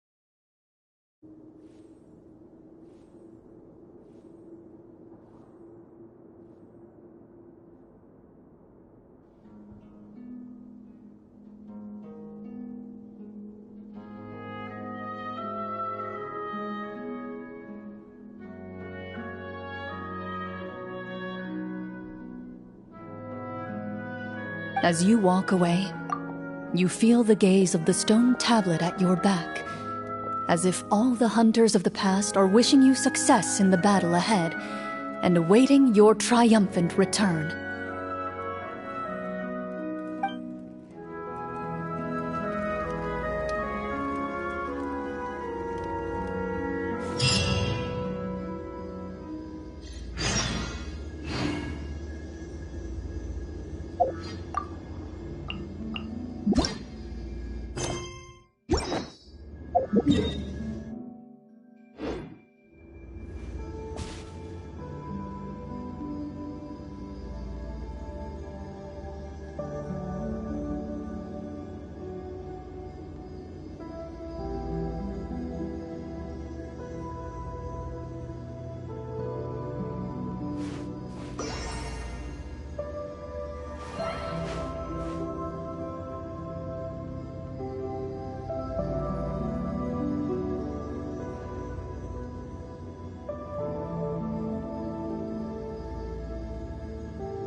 Finally, you arrive at the church Florian described.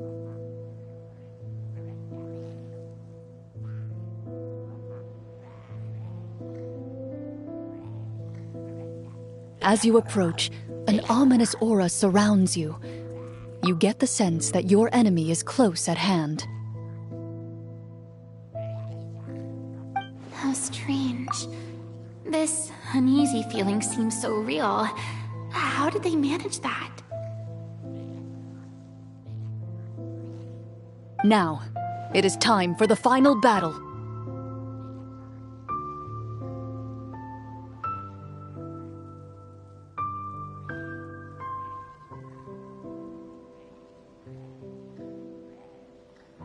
Let's go!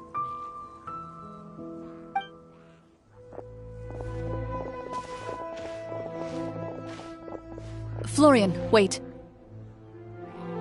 What's wrong? I think you should wait outside.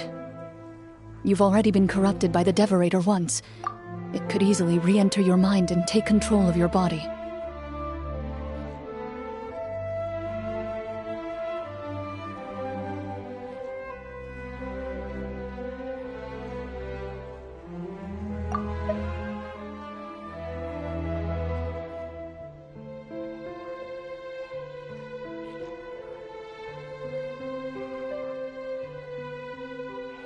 I don't think it's a good idea for you to be this close. If it corrupts you again, it's possible you might take on a new form entirely. That's exactly why I have to go. Why I should be at the very front.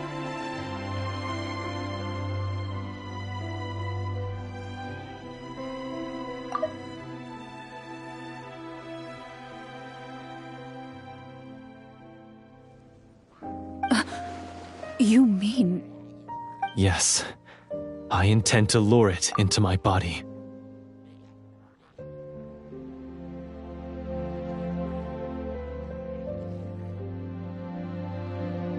That's too risky. If things get out of hand, I might have to kill you. Do you understand how dangerous this is?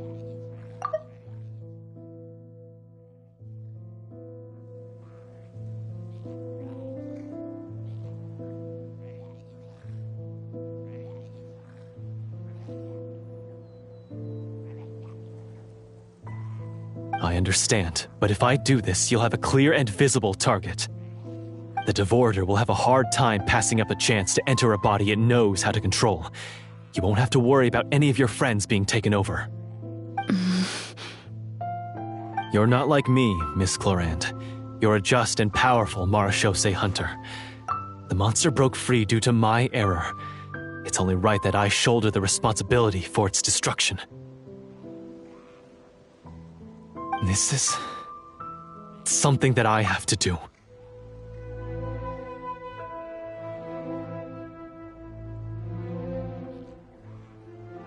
Consider it a duel to restore my honor. My only request is that you give it your all.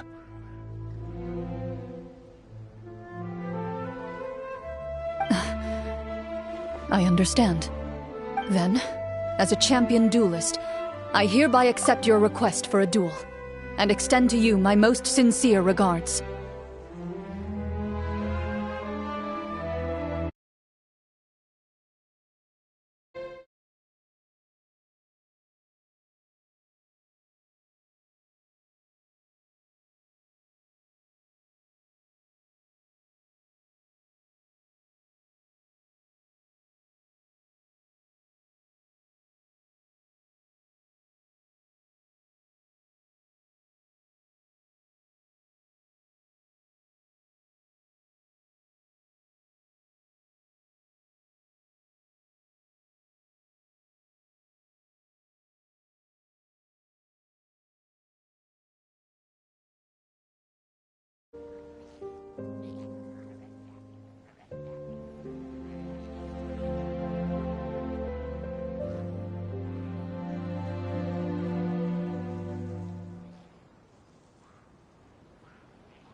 Thank you. The battle is now upon us. Let the Devorator once again tremble under the blade of the Marechaussee hunters.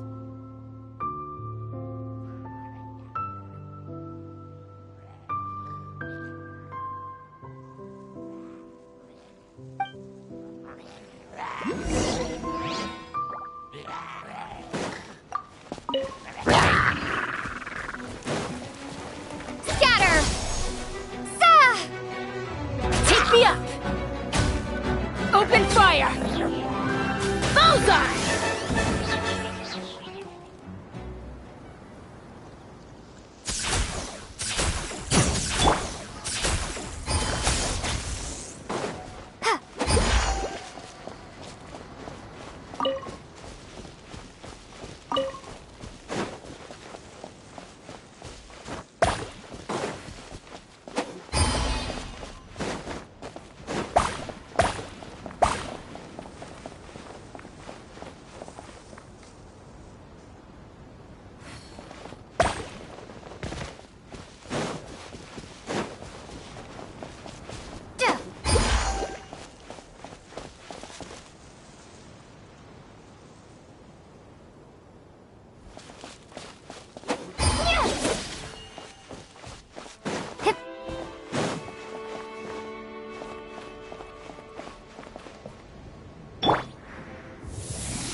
Ooh, shiny.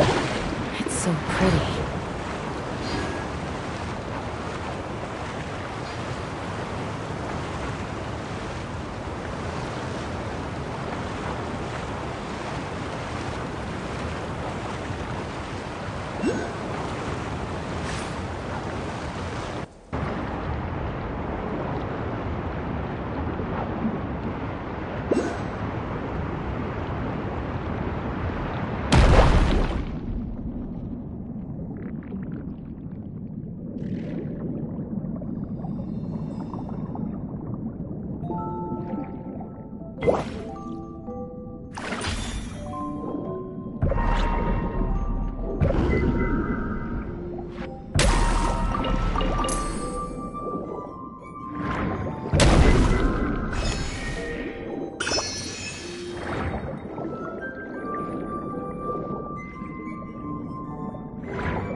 Hold on to your hats. Propagate! Germinate!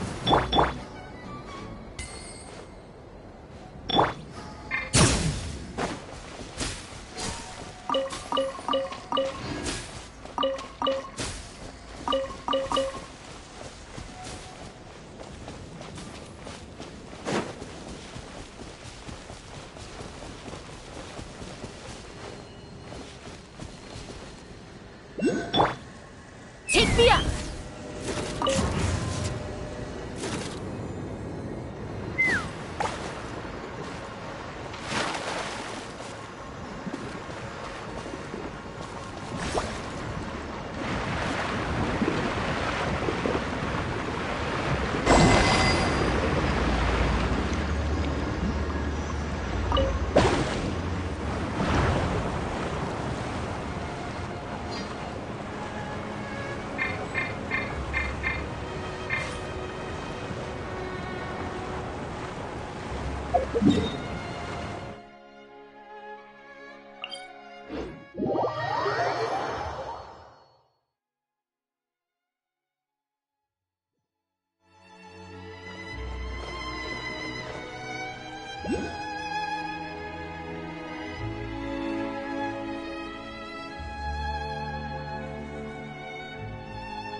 Where evil lurks, shoot on sight!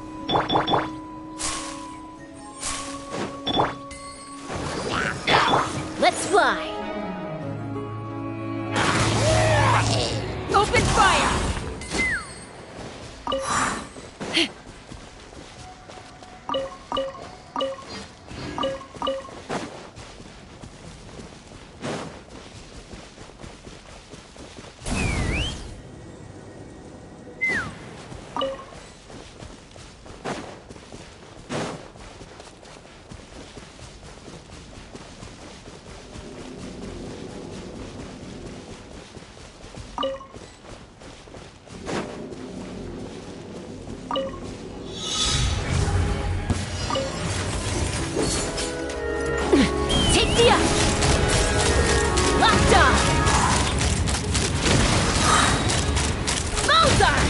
Knock him down.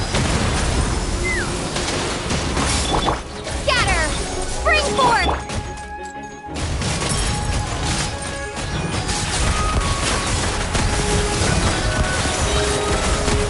Time to test the bomb.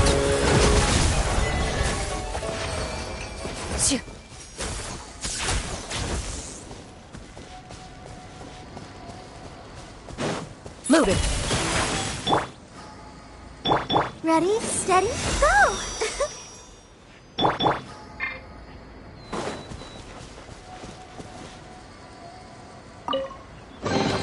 Is this an answer from this world?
This foe is not invincible.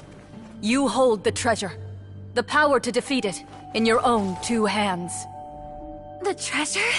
You mean... The names! It's the Marechaussee Hunters' names!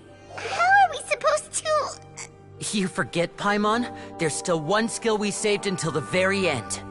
Hunters fight not for fame, but to aid the people whenever they are summoned. Walter the Marechaussee Hunter, master of 1,000 tricks, executioner of the Phantom Hunters, I call for aid! Est, the Marechaussee Hunter, inheritor of Cassiodor's will, judge of the Shadow Hunters. Answer my call!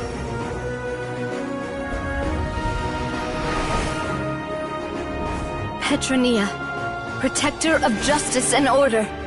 The hunter I respect the most.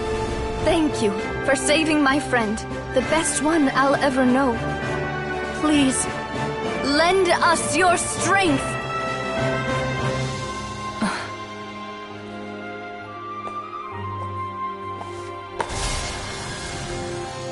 We have come to answer your summons.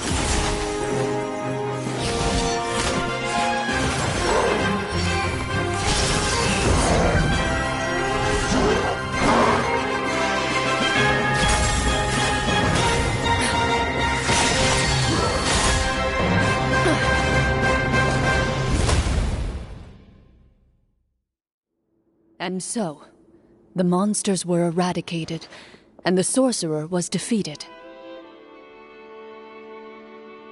Peace soon returned to the capital. Those in the court, manipulated by the sorcerer, also recognized the errors of their ways. Some remembered the names of the heroes who saved their kingdom, but others simply continued their lives none the wiser.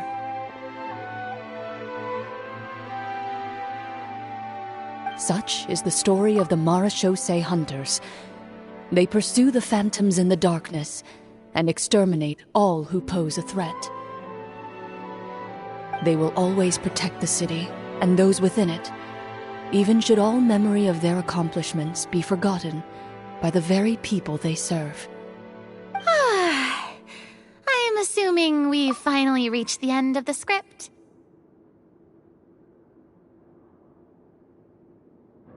Yes, you've reached one of the better endings.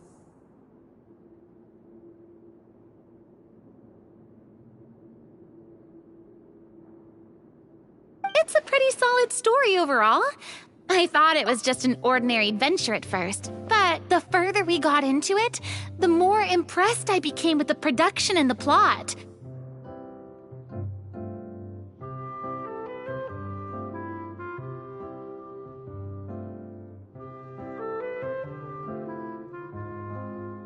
That final battle especially!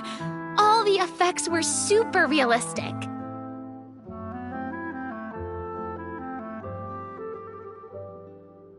Oh, right. Yeah, totally. That's a really good point. I never expected the weapons we picked up from that vault would have that kind of effect.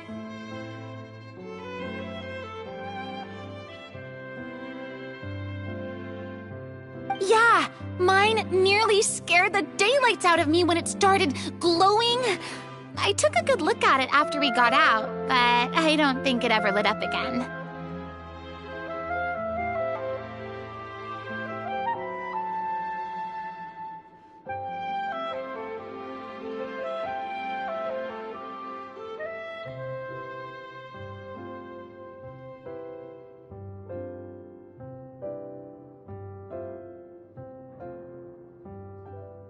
Oh, we should probably give these props back, right?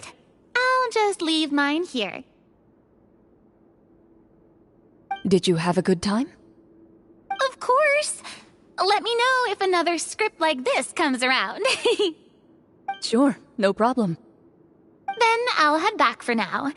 I think I need some time to fully digest everything that just happened. Once Mr. Florian is awake, please pass on my regards to him. He must be extremely exhausted to have passed out cold like that. You're right. He's had a lot to deal with. Well, see you all some other time. Toodaloo!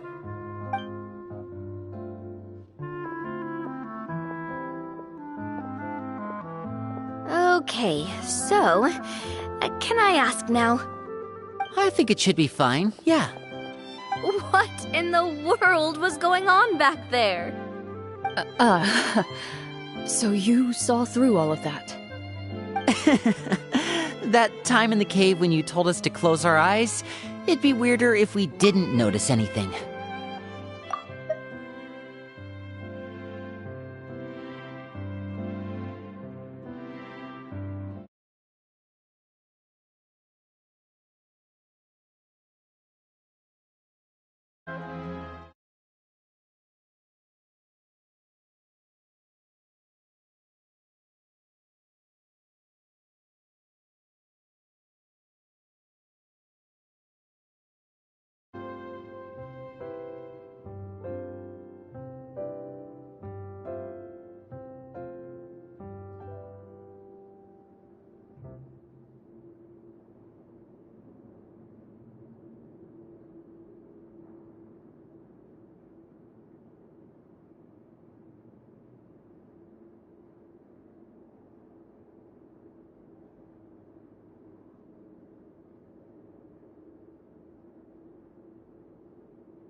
I was dying of curiosity the entire time. I mean, you did a pretty bang-up job of pretending nothing had gone wrong. Farina actually looked like she thought all of it was planned.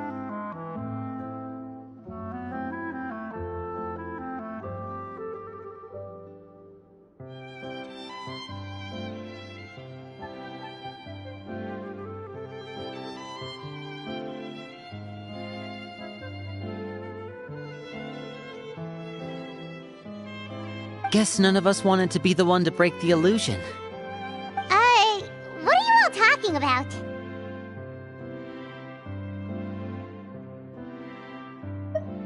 Oh, wait. Don't tell me Paimon never...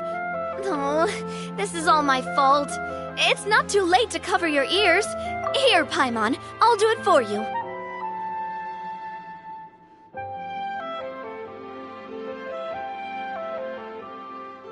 A bit late for that, don't you think?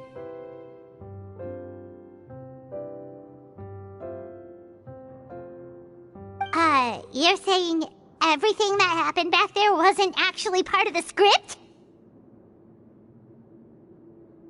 It's probably more accurate to say this was never a real scripted story to begin with. What?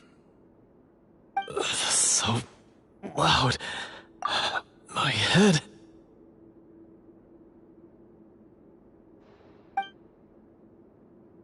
Hey, you! Get up right now and explain yourself! No shaking, please! Oh, my head.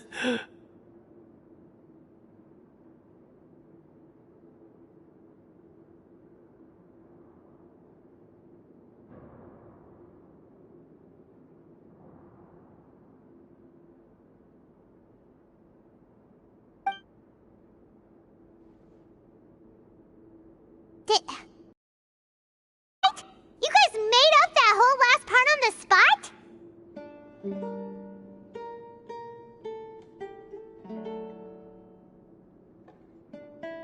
It's not nice to lie to people, but Paimon's gotta admit, that was a really good story, Florian. Oh, and nice improvisation, Florian!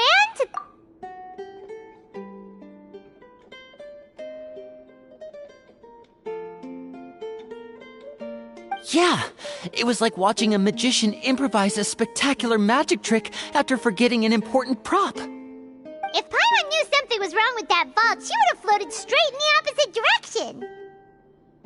Everything was under control. As if you've ever described a situation as being out of control.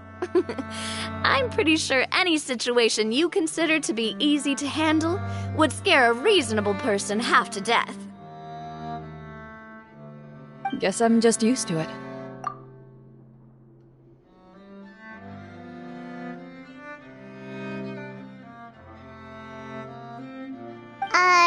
You must run into a lot of unexpected situations then. That explains why you're so good at coming up with things on the spot.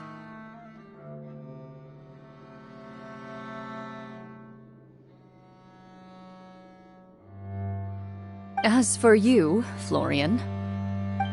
I know there's no excuse for what I did.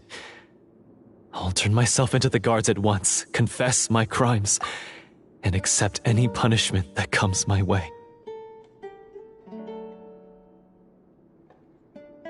I would say you've already suffered more than enough.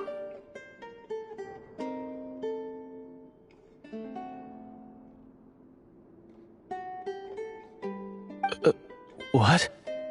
You may have been blinded by fame and fortune in the beginning, but your actions during the final battle had proven you to be a true Marechaussee hunter.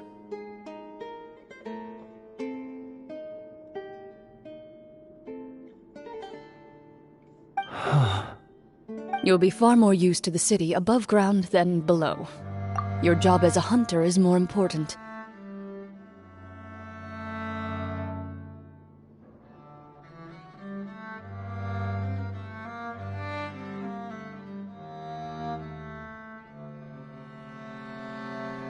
But...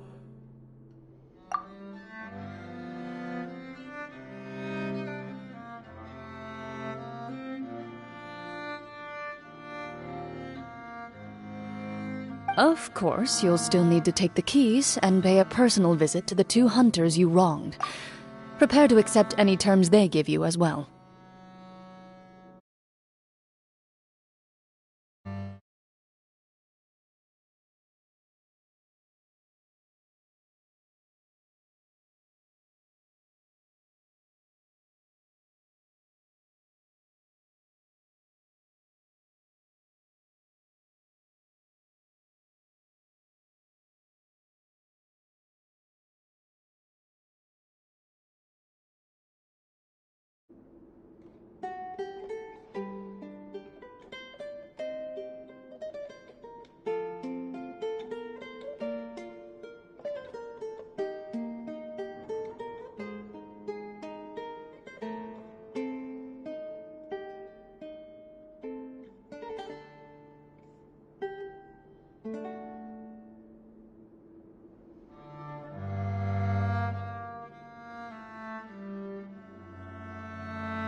Yes, of course.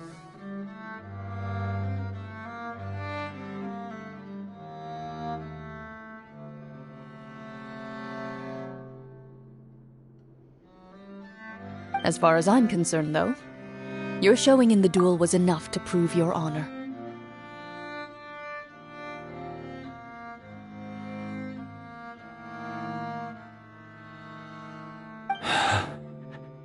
Then I'll do exactly as you said. I'll go return those 2 keys right now.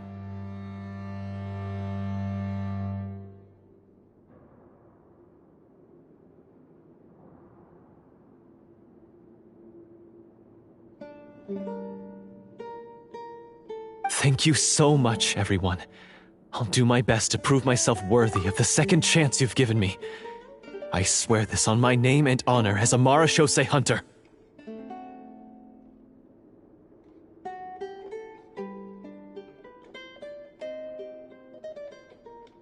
Until we meet again, everyone.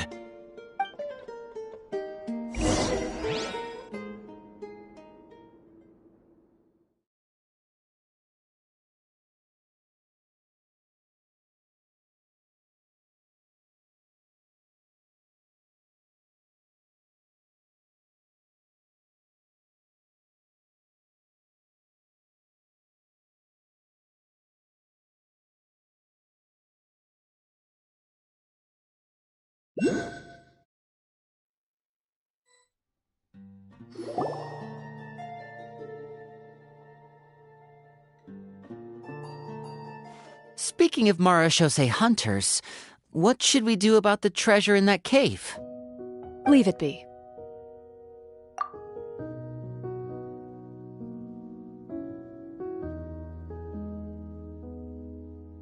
Are you sure? We could show it to people, make it so that the hunters are remembered. Don't you want that?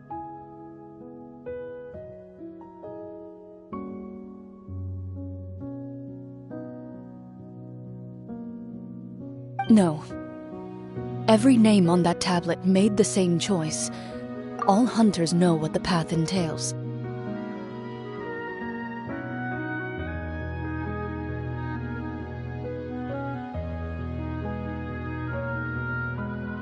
I am no exception.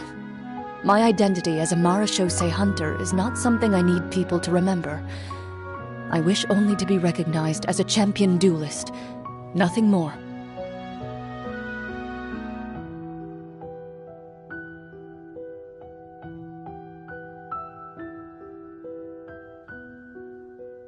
That's certainly very different from the path of a magician. Still, I admire your decision.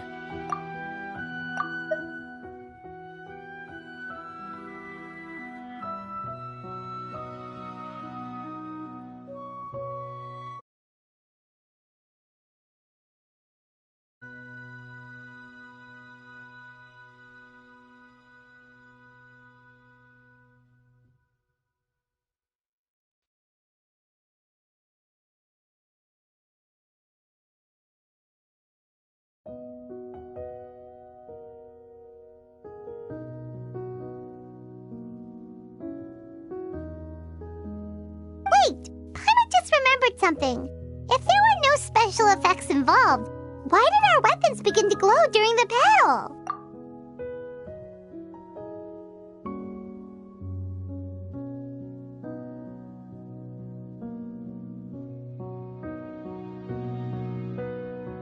That's because the Marashose hunters of ages past would often imbue their weapons with special enchantments to suppress the monsters. Whenever a monster was nearby, their weapons would start to glow. Oh, so that's why they had an effect on that guy near the end. I really thought the summons were doing all the work. Well, I'm sure the summons were a part of it too.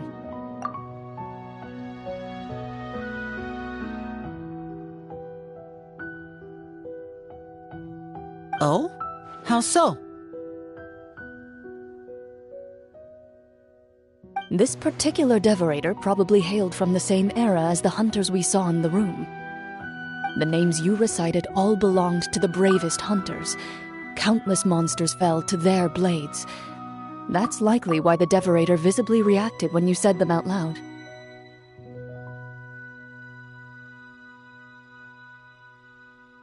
So the names held the power all along!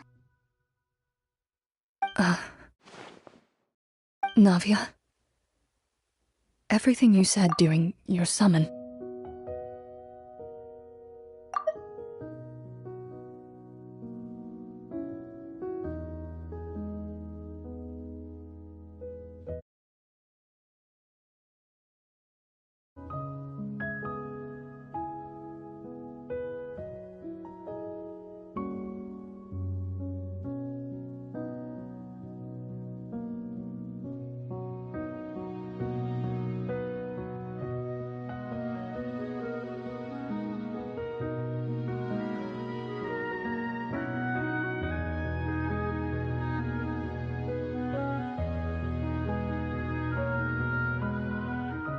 Huh? Oh, I meant what I said. I mean, it was true to my character, so yeah, I'm glad you heard it. Just don't make me repeat myself.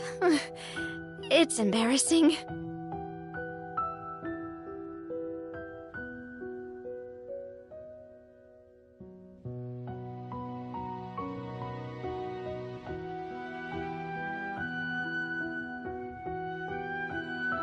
I really appreciated those words.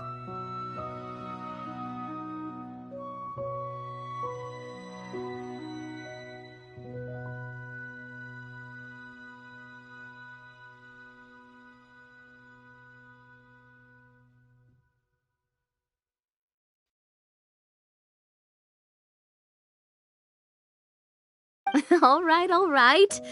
Don't get all sentimental on me.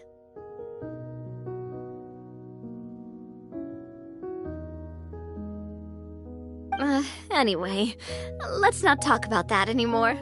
I'm going to go on ahead. Don't fall too far behind now.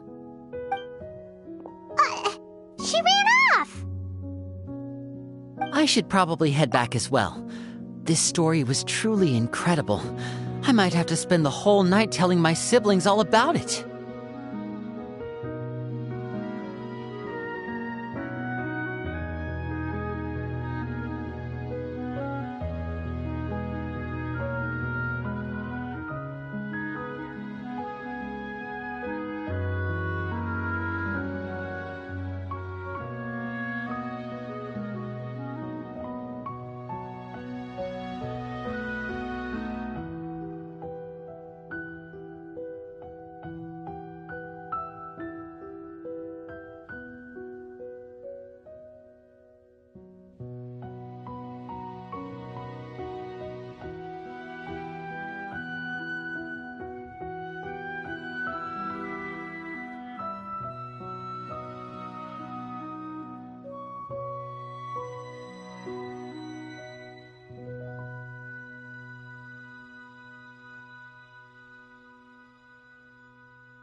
Goodbye.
Traveler, should your name and deeds be forgotten, what do you think the significance of your journey will be?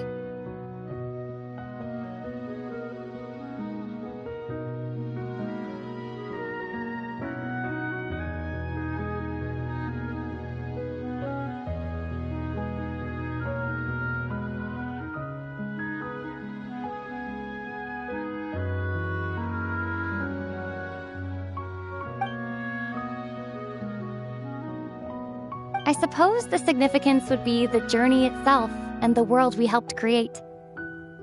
There's still value in the time I shared with everyone here, in the things we were able to accomplish, even if no one remembers them. A great answer. I'll remember it.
Me?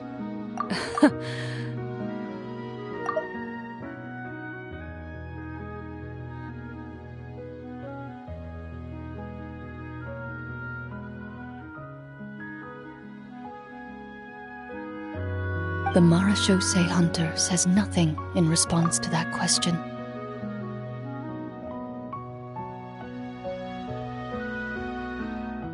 Perhaps her answer lies in her silence, an unspoken vow left to echo through the night. The path she walks needs no explanation.